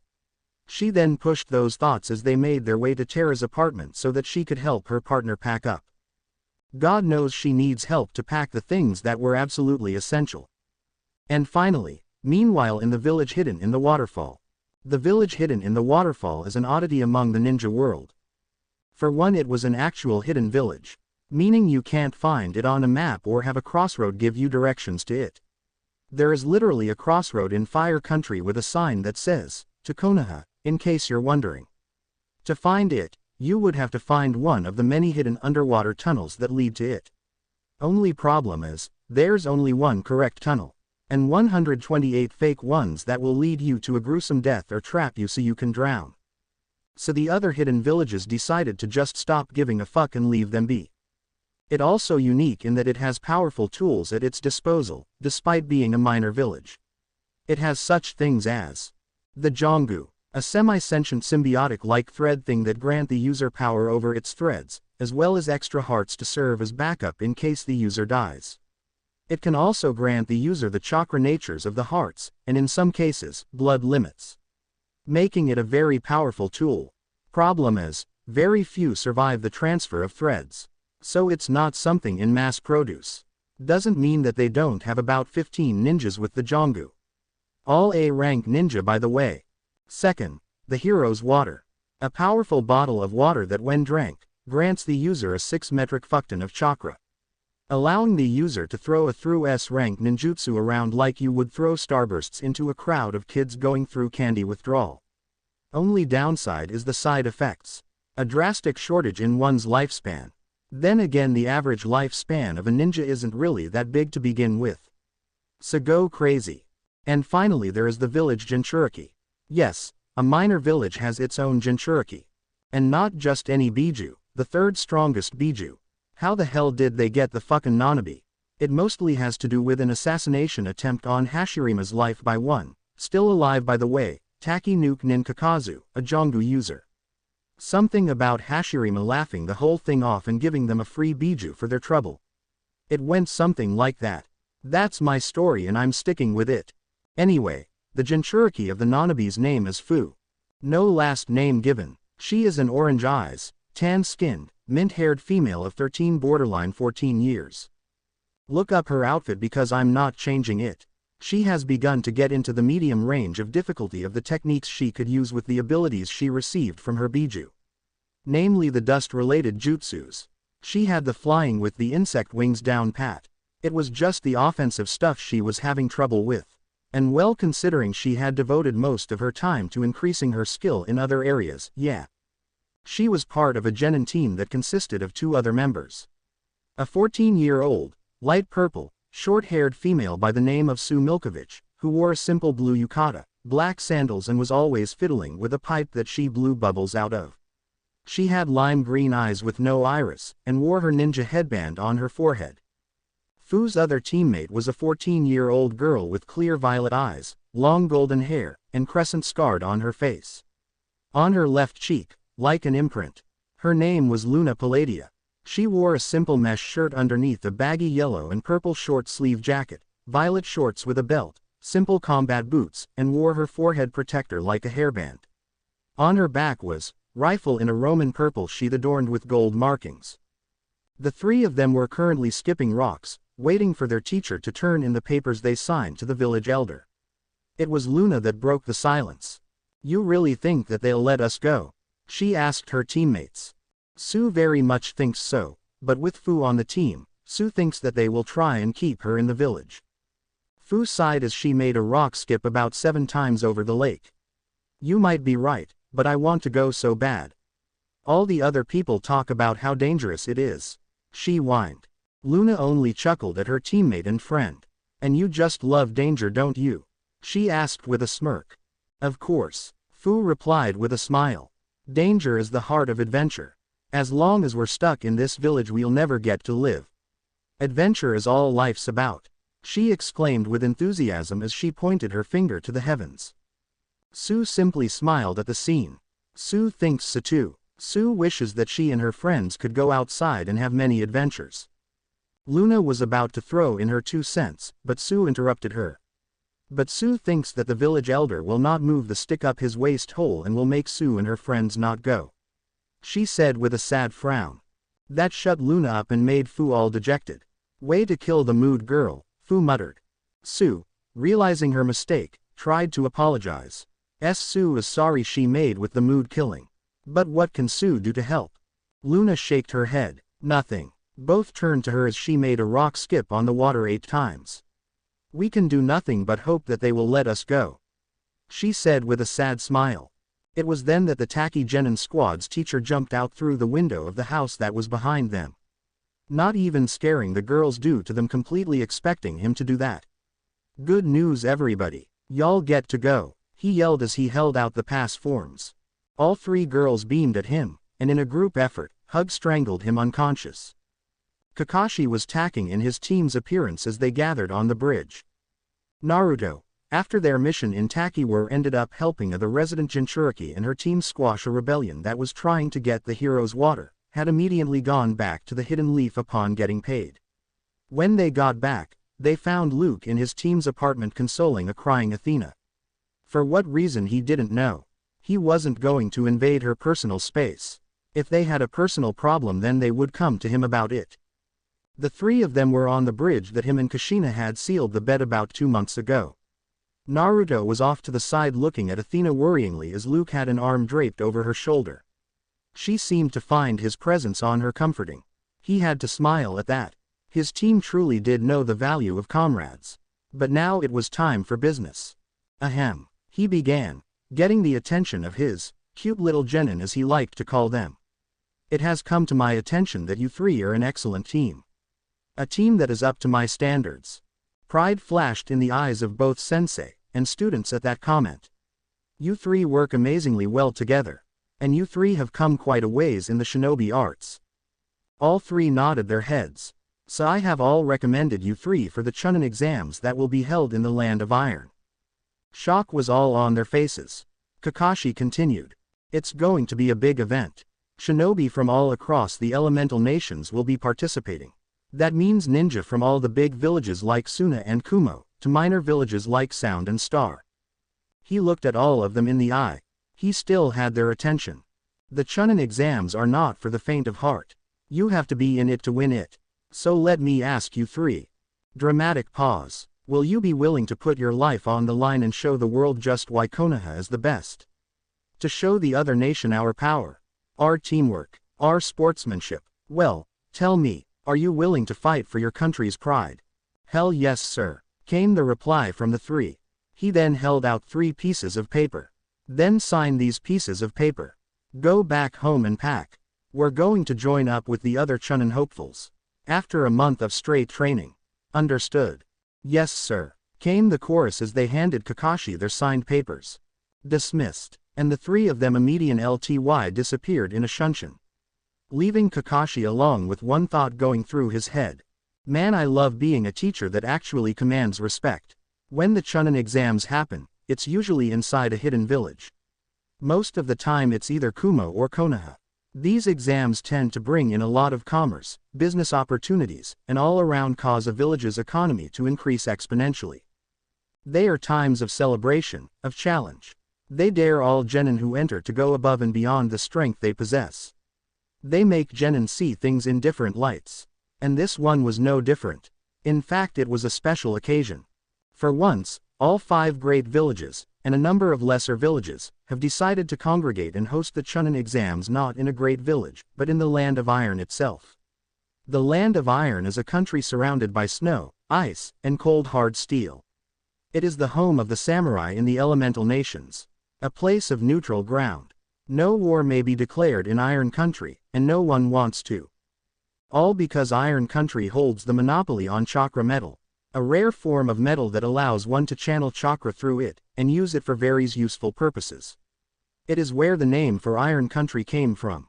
Well, that and the brand of music Mifune, the samurai general of Iron Country, created through the use of lightning chakra, and a really awesome bass guitar. Currently a band made up of Killer Bee, Might Guy, Asuma Sarutobi, and Mifune is in the works. I'm not joking. They call themselves the Hurricane. They already have their first album set to go on record. Anyway, it is in Iron Country that the Chunin exams are being held. And it is on the road to said country that we find our heroes. It was a dirt road covered in snow. They had just passed the border patrol, to which they were granted passage after flashing their Chunin exam passes. All around them was nothing but snow, snow and mountains. They were not the only group to go to the Chunin exams. Among the Konoha shinobi were Teams 9, Guy's Squad, and Team 11. What was curious, however, was the fact that there were no Jonin senseis among the Chunin hopefuls. The reason being, they never showed up to leave, so the genin left them behind. Hey, they were on a tight schedule. You would ditch them too. The Land of Iron was a mountainous region. Great rocky spires and lumps of earth were covered in snow. Wildlife was scarce, and pine trees adorned the hilly landscape. It reminded Team 11 and Luke very much of Snow Country. Konoha registered 20 squads for the Chunin exams. 60 genin in total. Only 5 of those teams actually ditched their Jonin senseis. Well, the ones that had Jonin senseis did. A lot of the genin had Chunin instructors or were inducted into apprenticeships. The genin were in a formation as they walked down the well-traveled snowy road. At the front was Team 9, acting as the headlights, eyes and ears. At the back was Team 11, acting as the quick response as they watched the large group 6. In the middle was Team 7, who were a mix and match among ninja specialties. Heading back and forth between the 3 groups were the other 2 nameless genin squads that were acting as messengers for the 3 teams. They encountered a few bandits and brigands. Even a few rouge ninja, that were obviously not even trying to kill them. If the fact that they were simply toying with the group and putting up a sufficient challenge to test them were any indication. Athena, the smartest of the lot of them when it comes to deduction skills. Sakura is the most knowledgeable of all the genin. deduced that the journey was the first exam. From the fact that their Jonin teachers never showed up, to the constant attacks the moment they got into Iron Country, the nation of samurai, they were attacked by bandits and Rouge Ninja that weren't trying to actually kill them, but did run them through the ringer. Turns out she was right. The moment that they arrived at the cold iron gates of the Land of Iron's capital, 20 Jonin shinobi appeared out of nowhere, surrounding them. They never congratulated them. They simply gave them the next set of directions for the next exam. Kakashi walked up to the group and leveled a stare at all of them. The first exam is over. To pass the second exam you must find and interrogate a shinobi that is hiding in this village behind me. He pointed with his thumb to the cold iron gates that towered over all of them, and get them to tell you the location of where the steel is the coldest. The second exam begins, now. And like that all of the Jonin disappeared in a shunshin. The first group to react was Guy's team, who sprang into action the quickest due to their experience. With a cry of youuuuuuth. From Lee, and of the flames of destiny shall guide my hand. From Neji. Tenten kinda just gave off a barbaric screech of rage. They all jumped over the iron gates. Nobody uses doors in this universe, don't they? Team 11 followed along after Guy's team. With flames of determination in Aiko's eyes, she said one declaration, I will get there before you, you bastard. And she pointed a finger at Luke as she said that. Luke's response was to simply pull out a copy of Aika Icha, and pull a Kakashi. Did you say something? He deadpanned without even taking his eyes off his book. Aiko flipped him the bird and jumped over the walls. Sasuke just flashed Team 7 a slasher smile as he followed the Namikaze. And Sakura simply sighed in resignation as she followed her teammates. Although she ran up the walls unlike the other of her two teammates who packed enough chakra in their bodies to do a super chakra enhanced boost jump. The other two nameless teams checked in through the cold hard steel doors that were as tall as 3 houses. Leaving Team 7 behind as they all read a few chapters in Icha. The samurai gatekeepers simply pulled out a book titled, Bushido in the bedroom. And they too began to read.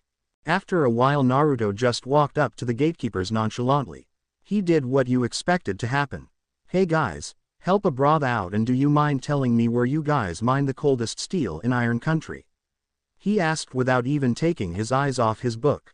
You see that huge ass mountain over in the east? The one that has a bunch of samurai guarding it? Yeah, that's the one. Thanks man. Don't hesitate to come down to the Leaf Village and pay a visit to Uzumaki Naruto. I owe you one.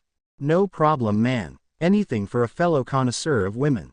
True dat. Have a good day my fine brothers. And with that, the blonde waterbender walked off and began to talk with his teammates. While the two gatekeepers had their own small conversation. What a nice guy. And he had the decency to ask us politely. Yeah, normally we don't get people like that. And they all read Icha, the only book that Lord Masamune declares as being equal to his work. The green-haired, chest-horned female swordsman of Team 7 took in the information with an analytical thought process. So they have the second exam set up as search and interrogate infiltration mission. A lot harder than the average second exam of a Chunin exam. Luke turned a page. I can feel it in the snow.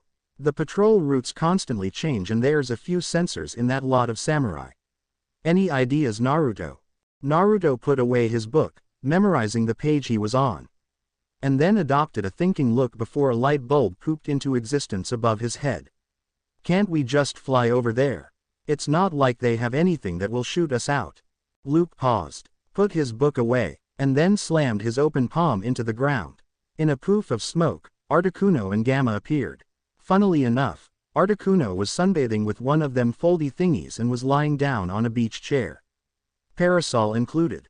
Gamma knocked the foldy thing out of the legendary bird's hands and took its cold as all hell glare like a boss before going over to Naruto and Athena, tilting down as if to invite them to ride him. Articuno simply glared at its summoner, before huffing and turning its back to Luke. All three of them climbed onto their respective rides. Naruto and Athena on Gamma and Luke on Articuno. The ice bird wouldn't settle for anything besides its contracted summoner flying the skies with it. And so, Team 7 flied on over to the giant mountain that reached up to the clouds.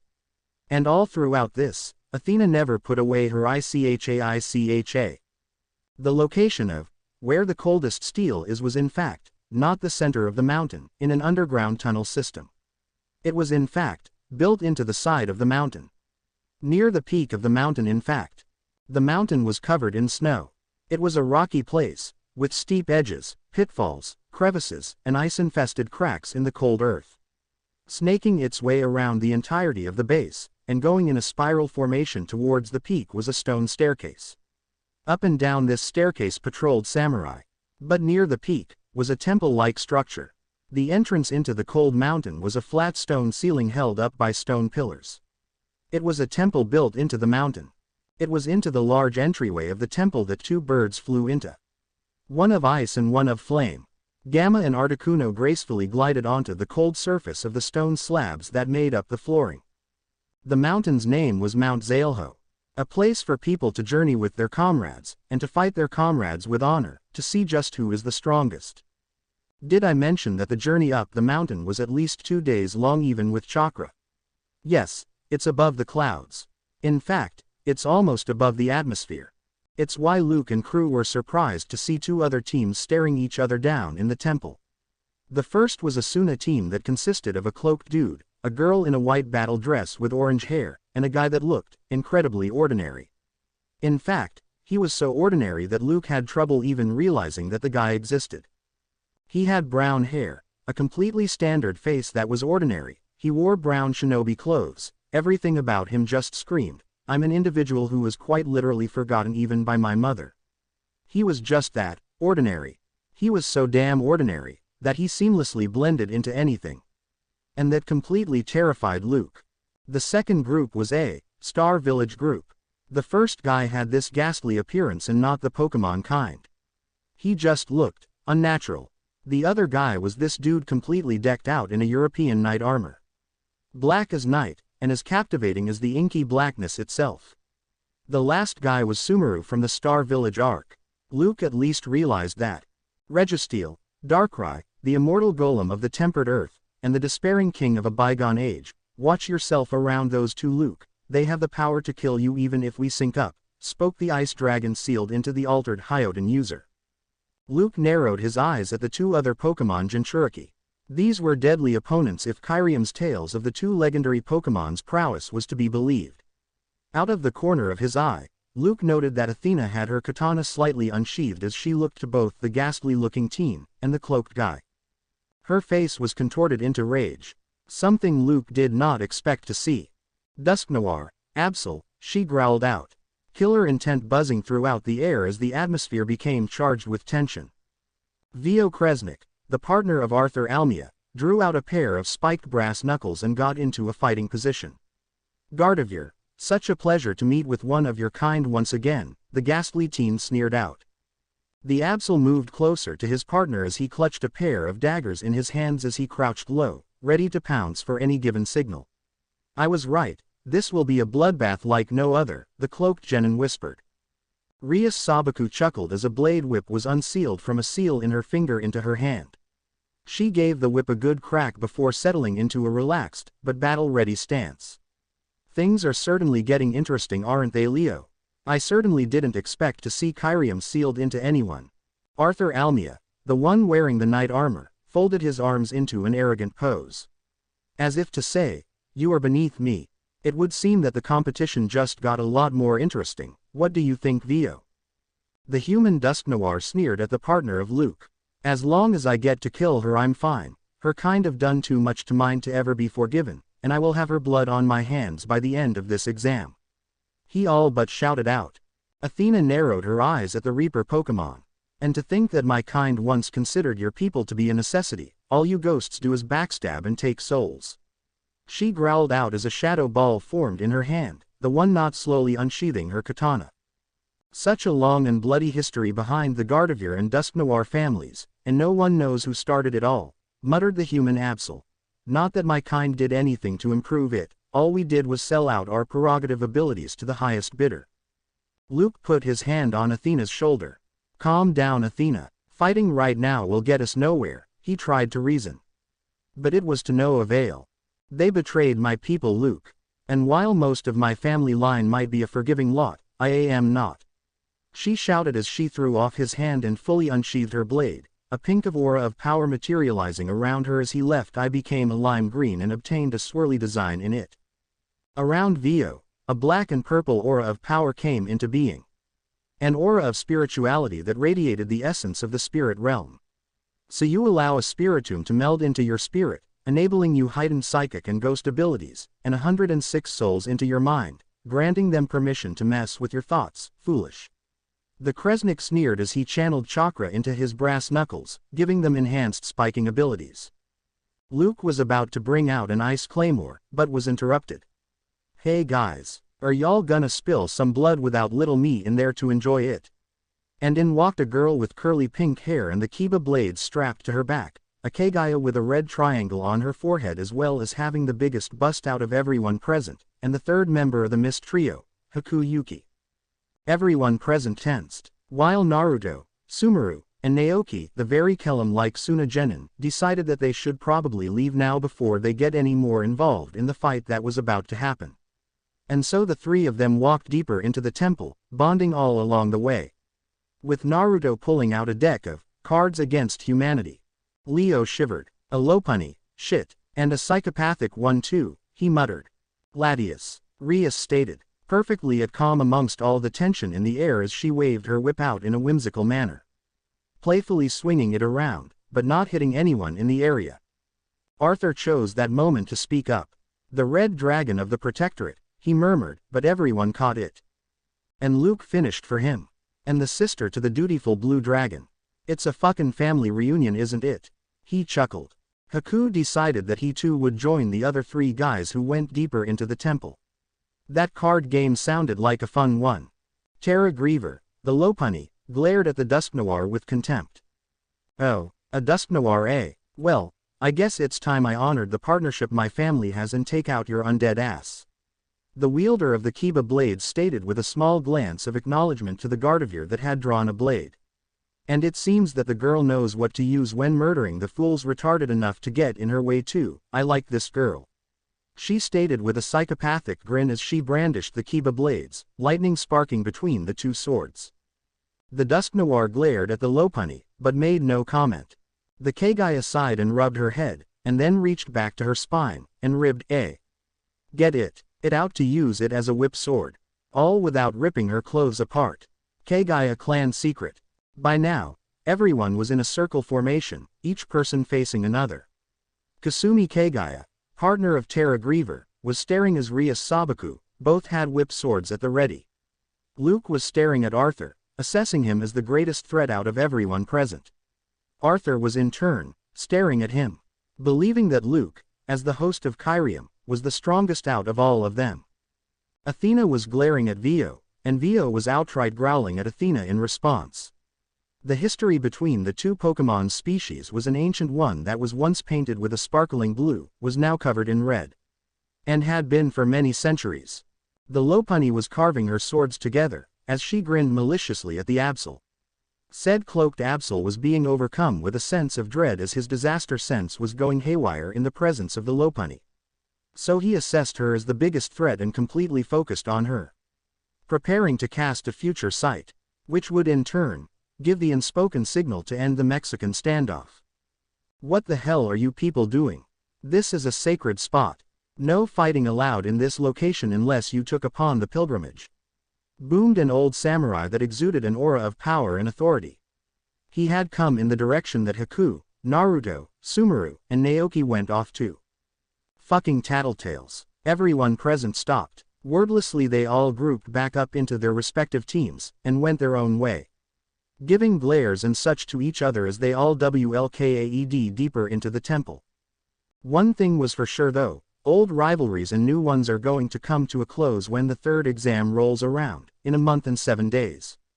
It would be 1 day later that the Jonin teachers would show up at the temple.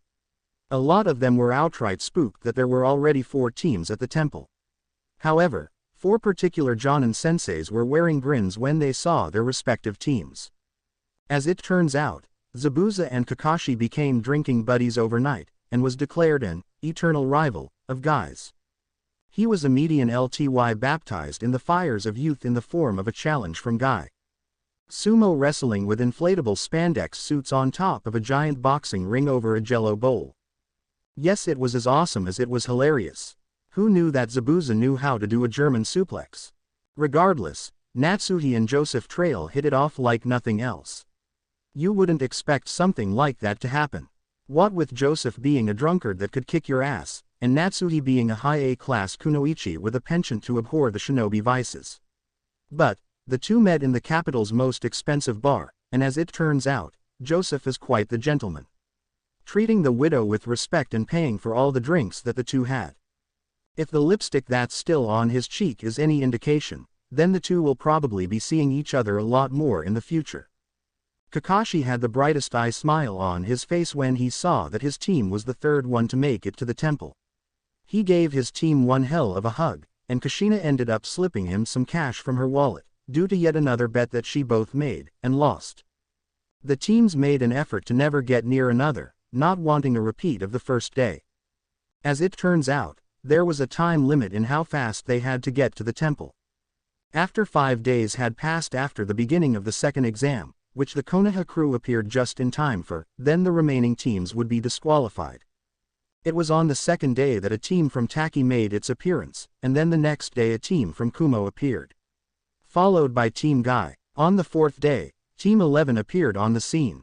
And on the final day, a team from Iowa came onto the scene, a team from Sound, a team from the Land of Sky, a Snow team, a Suna team, another Cloud team, and another IWA team. In the end the amount of teams went like this. Leaf, 3. Sand, 2. Rock, 2. Cloud, 2. Mist, 1. Waterfall, 1. Sound, 1. Sky, 1. And Snow, 1. All on all, 14 teams were gathered for the third exams of the Chunin exams. It was decided that the teams and Jonins would spend one more night at the temple before hearing how the third exam was going to work. It would be after that announcement that everyone would head on back to the capital of Iron Country to restock before heading back to their home villages for a month of training. Drip, drip, splitter splatter, click, hiss, crackle, fizzle, clang, clang, hum. Luke stared at the imposing form of the ice dragon Kyrium. From the ice armor that decorated its gray body, to the glowing yellow eyes of his tenant. The multitude of sounds that resounded throughout his mindscape being ignored by the ice user. Luke's mindscape was a very different one from Naruto and Aiko's. Luke's mindscape was a cave. A frigid lake cave to be exact. Situated in a large lake was a small mass of land. Around that small mass was frost and snow. Connected to the mass of land was a small road of crystal that went from the entrance of the mindscape to the mass of land. Around the lake, stalactites and stalagmites decorated the floor and ceiling. On the mass of land stood Luke and Kyrium. The both of them staring into one another's eyes. "What is it that you want, Kyrium?" asked Luke, his tone professional and business-like. That was always how he talked to the ice dragon. There was no playfulness, no cheer. Just cold professionalism. Before Luke could even blink, the mindscape changed. Gone was the cold cavern that Kyrium called home. In its place was an endless void. They were not floating in nothingness, but they were standing on a watery surface. The ground illuminated by a celestial object above the two. "It would seem we are not the only ones here," spoke a voice from behind Luke. Turning around, he saw the approaching from of Rias Sabaku, and a certain iron golem that was behind her. Luke raised an eyebrow. "You too. Please don't tell me that all of them are here." Luke's fears ring true. "What do you mean by all of them? I thought I was the only one." "You mean that there are more of people like me?" asked a voice from behind Luke. Recognition washed over Rias's face as Luke turned around again to see who had spoken up. Rias simply pointed at the person who spoke. "You're that team from the one minor village that has a shit-ton of kinjutsu, aren't you?" Luke watched the blonde girl with the weird crescent moon birthmark sigh. "Why is it that all we are known for is the hero's water and Jongu? We don't even have the hero's water anymore," she muttered. However, Luke wasn't paying attention to what she had said. He was gaping at the thing that was on her back. "I am sorry, but is that a rifle?" he shouted. The blonde girl winced, but Rias didn't. "Soundproof." The girl rubbed her ears as Luke continued to point at the rifle in an exaggerated manner as he went all bug-eyed. "Yes, it's a rifle. How is it such a big deal?" she responded with a glare.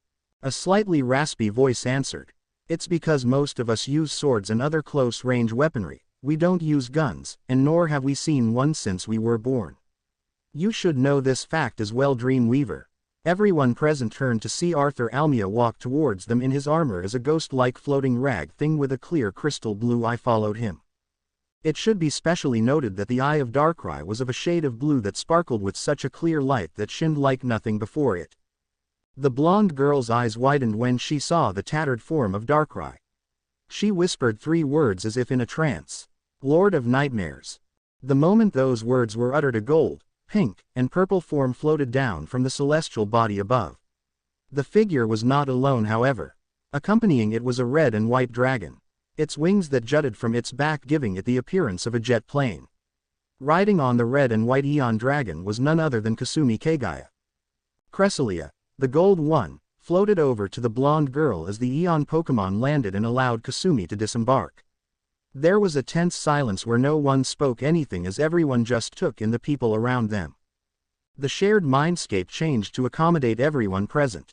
The area was split into a pentagon-like shape, with each person's area having an equal amount of space compared to one another.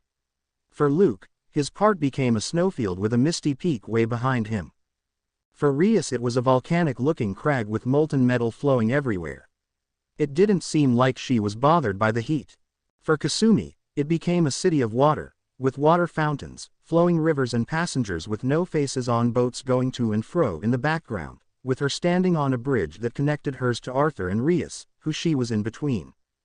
Arthur sat on a throne in a frozen castle that had seen better days. The one thing that stood out from the picture was the giant floating black crystal behind him.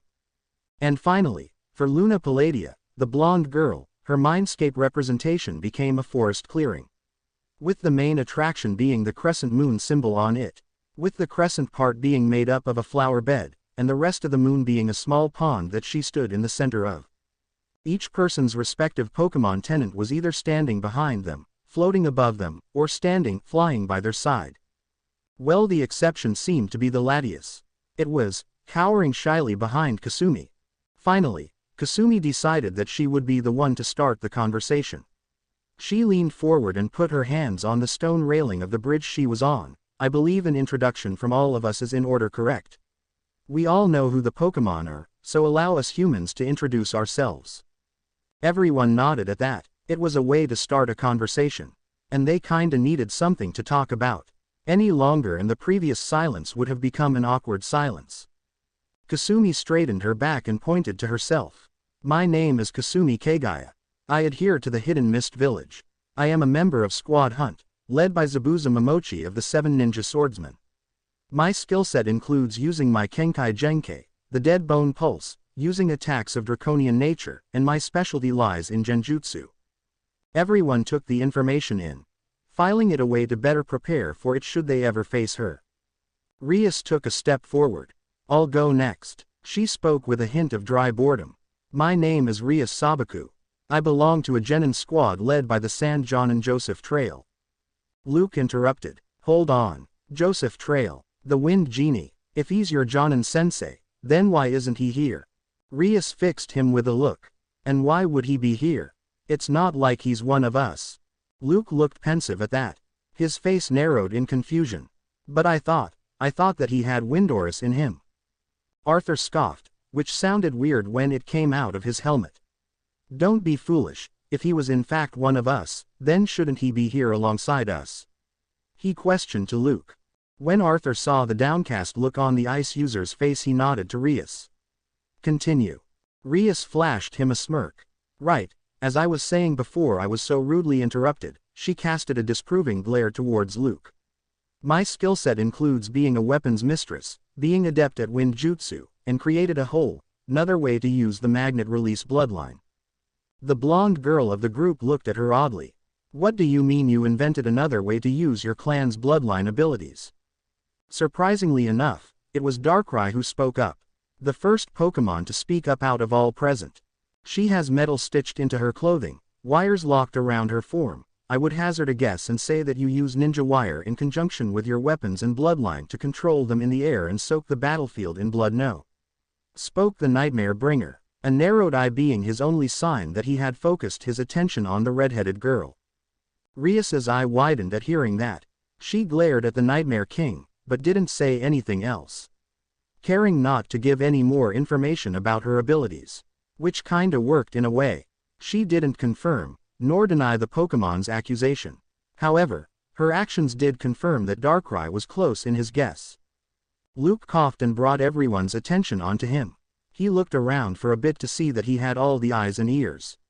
He gave everyone a cheeky grin before saluting.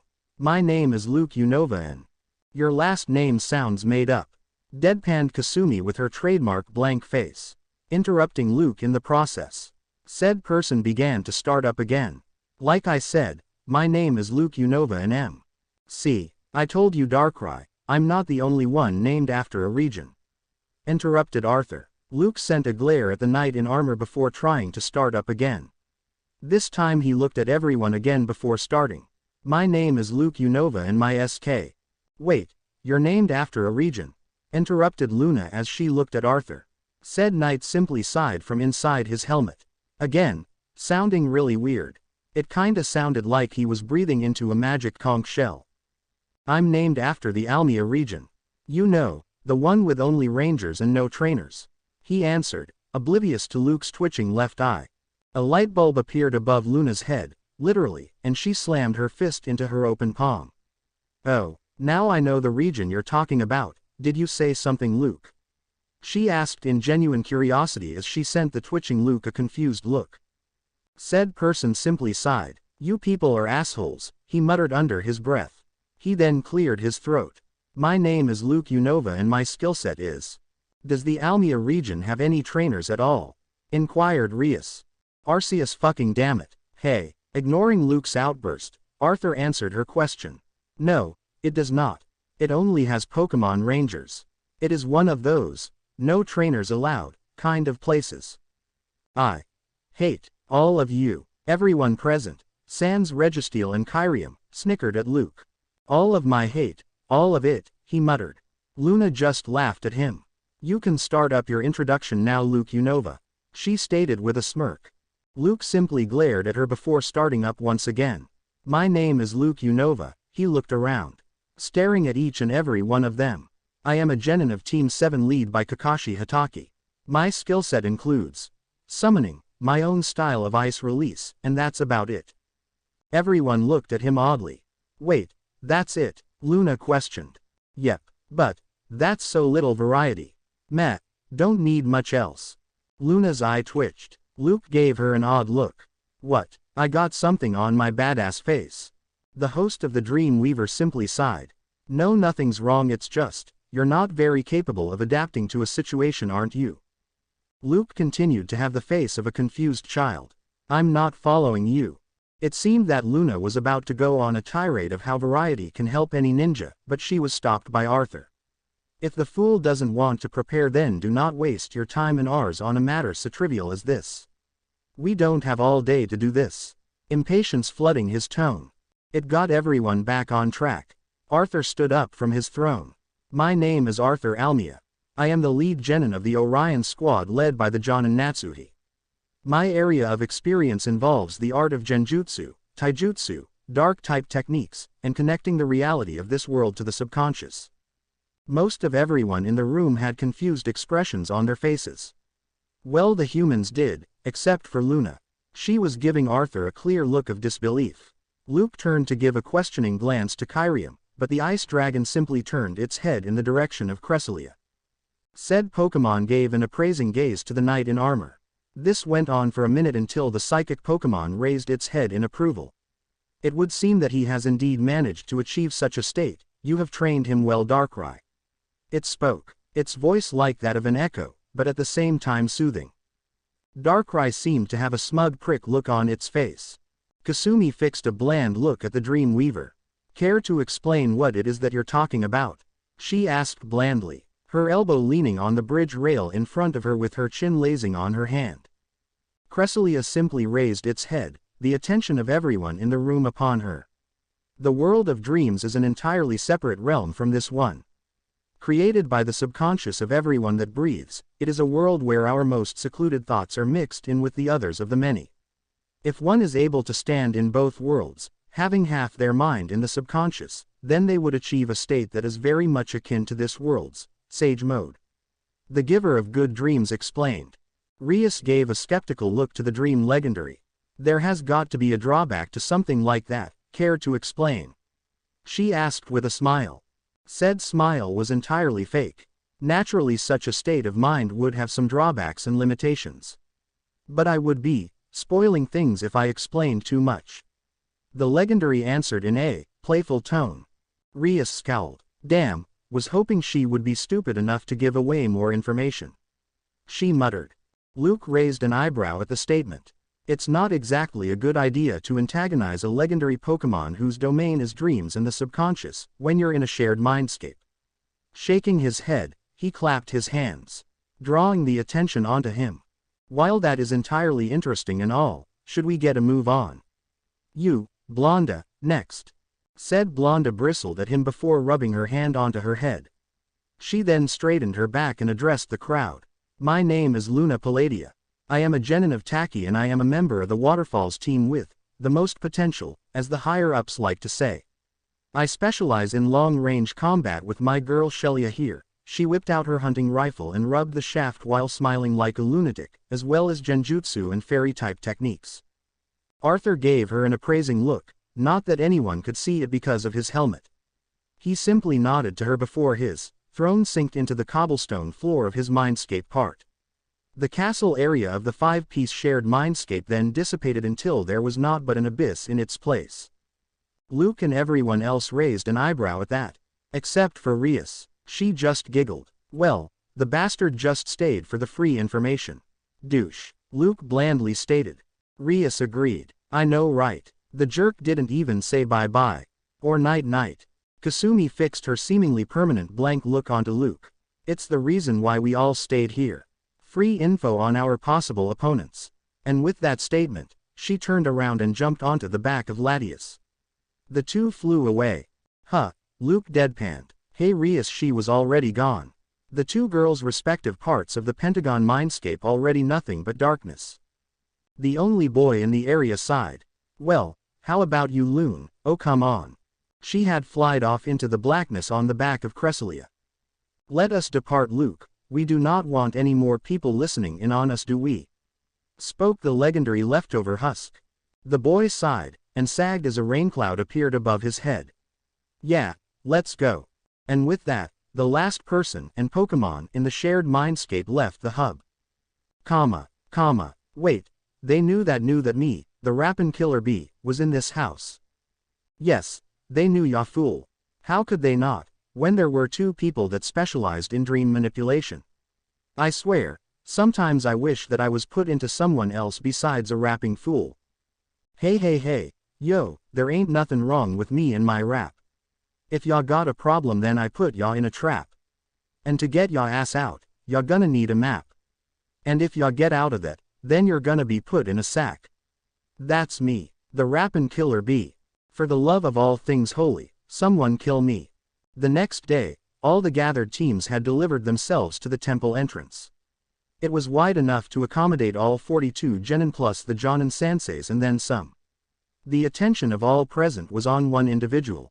He had orange spiky hair, with light gray bangs jutting out like horns. He wore a gray jacket with the footprint of Heatran on the back of it over an orange shirt. Upon his feet were combat boots with steel embedded into them, silver anklets, and he wore bone-patterned silver bracelets on his wrists. His pants were of the shinobi black kind. But it was his eyes that would send the fear of Arceus into his enemy's soul. Red eyes. Blood red. Like the lava that he would command to incarcerate the insides of his enemies. They burned with a hatred unlike any other. The kind of hate that blossoms from loss, and is feeded by those around it. The eyes are a window to the soul. And a thirst, a desperate thirst for revenge reflected in those red mirrors. The 16 borderline 17-year-old Chunnin's name was Tony Yamaguchi. An A-ranked Chunin of Iowa. He is one of the most dangerous shinobi that Iowa has. Lava release, steel release, fire and earth, and blood, so that was so hot, it could literally melt your face off. A dangerous combination to be sure. But he did have one noticeable flaw. He had a short temper. And very little control over it. He was hot-blooded, both figuratively and literally. He loved to fight. But the moment you bring up the hidden leaf, let's just say the guys with steel beams jutting out of their persons should give you all the reason not to. Murderer, monster, psychopath, comrade, partner, and protector. All of them titles that described him. And with reason too. His hatred of Konoha was as great as many others in IWA. If not more so. The death of his parents by the hands of Leaf Shinobi in front of his very eyes caused that change in him. From sweet little boy, to unrelenting monster in second. He is also quite possibly, the rudest person on the planet. Has the mouth of a sailor, and no respect towards authority. Nobody to nightmare. That was the story of Tony's ascension to the bingo book. Although he did care for one person above all others. Ayumu Agano, who stood behind Tony. He wore a black jumpsuit with cladle symbols on the front, back, ankles, and wrists of the jumpsuit. The only other thing besides his Iwa headband that he wore was his black shinobi sandals. Holstered around a belt on his back were two oversized kunai in an X shape due to their holster.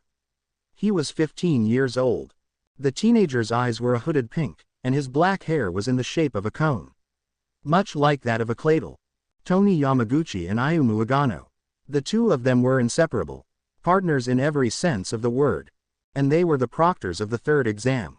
"All right, you fresh meat," he yelled out, the attention of all upon his stern glare. "I really don't give a shit about formalities, so none of that bullshit." The respect he had among the many genin went up a few notches from that statement alone. "I don't care about any of you, but I'm supposed to explain this bullcrap, so listen up. Ayumu, take it away." The 15-year-old gave a curt nod to his partner. Completely used to his disrespect of all things. He stepped forward and held up a chart. The third exam is going to be a tournament in front of all the daimyos, cages, lords and ladies of the pretty much every single hidden village and province. He paused to let that statement sink in. Judging by the nervous looks on some of the gathered 42 genin, then Ayumu continued on. The way the tournament will work is rather unique. The first round of the battles will be a 3-on-3 team battle. A team deathmatch in essence. After the first round of battles, when all genin have fought, the winners will move on to round 2. For round 2, each team will choose one person to take part in a smaller scale single battle elimination tournament. This will determine third place. The remaining 2 members of the respective teams will compete in a 2-on-2 duel. Again, the winners will move on and split once again. Another single battle tournament will take place to determine second place. The final tournament will be a 1-on-1 to determine the village that will take home the title of Chunin exam victor. Any questions? A snow genin in chakra armor raised his hand. Will the battle be back to back? Tony snorted. Hell no, that would be stupid and a waste. Each round will have a day in between shit for brains. That way more people can spend money and shit on merchandise, agreements between the villages can be made, and other political bullcrap. Was the eloquent reply from the demonic-looking Chunin. The snow genin wilted like a flower under the heart of the mountain's glare. Ayumu cleared his throat. While normally we would tell you people which teams will fight which, that would give you time to prepare. You're going to be judged in front of the world. Shinobi are supposed to be able to adapt to any mission. So we will be testing your ability to adapt to an unfavorable situation. You will not be able to find out which team will fight until the day that the tournament will roll around. There were some squeaks from the crowd. They were ignored. You will have 1 month of training. Do not waste it. 33 days from now, the tournament will start. Prepare like you are going to fight for your life at your execution. Deaths do happen during these things. In the crowd, a certain Sabaku grinned like a madman. A knight sighed impassively. A Kagaya stared blankly. A Taki Nin flinched slightly. And a member of Team 7 scratched his butt. This is a big event. Never before has there been a Chunin exam of this size and scale. Do not disappoint the judges. Your village's financial future may very well depend on it. Many of the people in the crowd had gaunt faces at that statement. Nervous looks went back and forth amongst the throes of people. And now a special message from Tony. Ayumu stepped back and Tony stepped forward. Do not fuck up, you little shits. It has been stated a crapton of times, but this is a big event. The biggest motherfucking thing in a fuckton of years. This goes to all of you, but especially you two squads from the motherland. I'm not supposed to play favorites, but you had better show up, those tree-shitting bastards. Kushina hit him in the back of the head, receiving a rather fierce glare from Tony, who had to actually restrain himself from trying to burn the Uzumaki from the inside out as slowly and painfully as possible. The woman gave him a glare and a snarl in return. Tony straightened himself. The event is a giant-ass festival that is going to go on for 3 fucking days. So bring the festival stuff that people with iron poles shoved up their asses have. Look nice. Represent your country to the best of your abilities and all that other patriotic bullshit. People want to see blood. And they will. So bring your A game to the tournament. That's all, you bitches. Now get the hell out of here. Minato looked at the 3 Jonin senseis in his office. They were the only ones who Genin squads managed to pass, of the 20 that signed up. His wife and love of his life, Kushina Uzumaki. Jonin sensei of Team 11. Its members consist of Sakura Haruno, an aspiring genjutsu mistress and medic nin. Sasuke Uchiha, the Uchiha heir and philosophy-confused boy. And his daughter and joy of his life, Aiko Namikaze Uzumaki, a striving kenjutsu and seal mistress, as well as the Kyuubi Jinchuriki. Not for long, he thought to himself. He had a plan, he just needed to iron out a few details before he out it into action.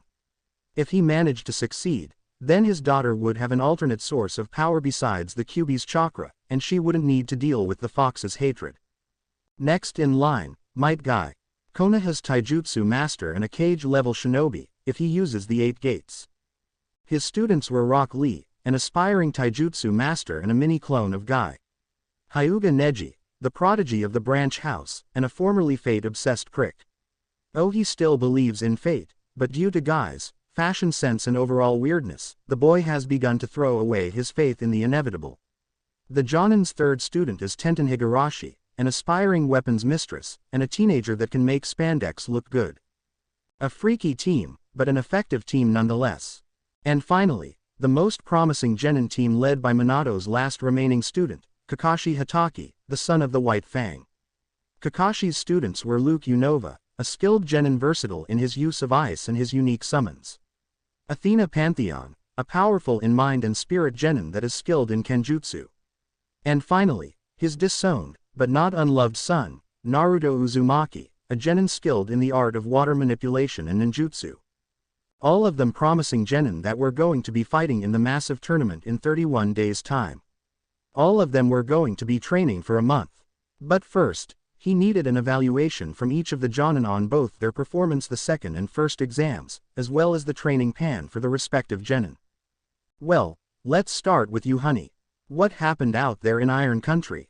He asked with a smile as he sipped the first sip of the 138th cup of coffee he was going to have for the day. Kushina's cheerful face became serious instantly. To start, our daughter has retrieved some interesting information concerning an ice-using Genin we all know. Minato just knew that today was going to be interesting. He just didn't know how. Thanks for watching.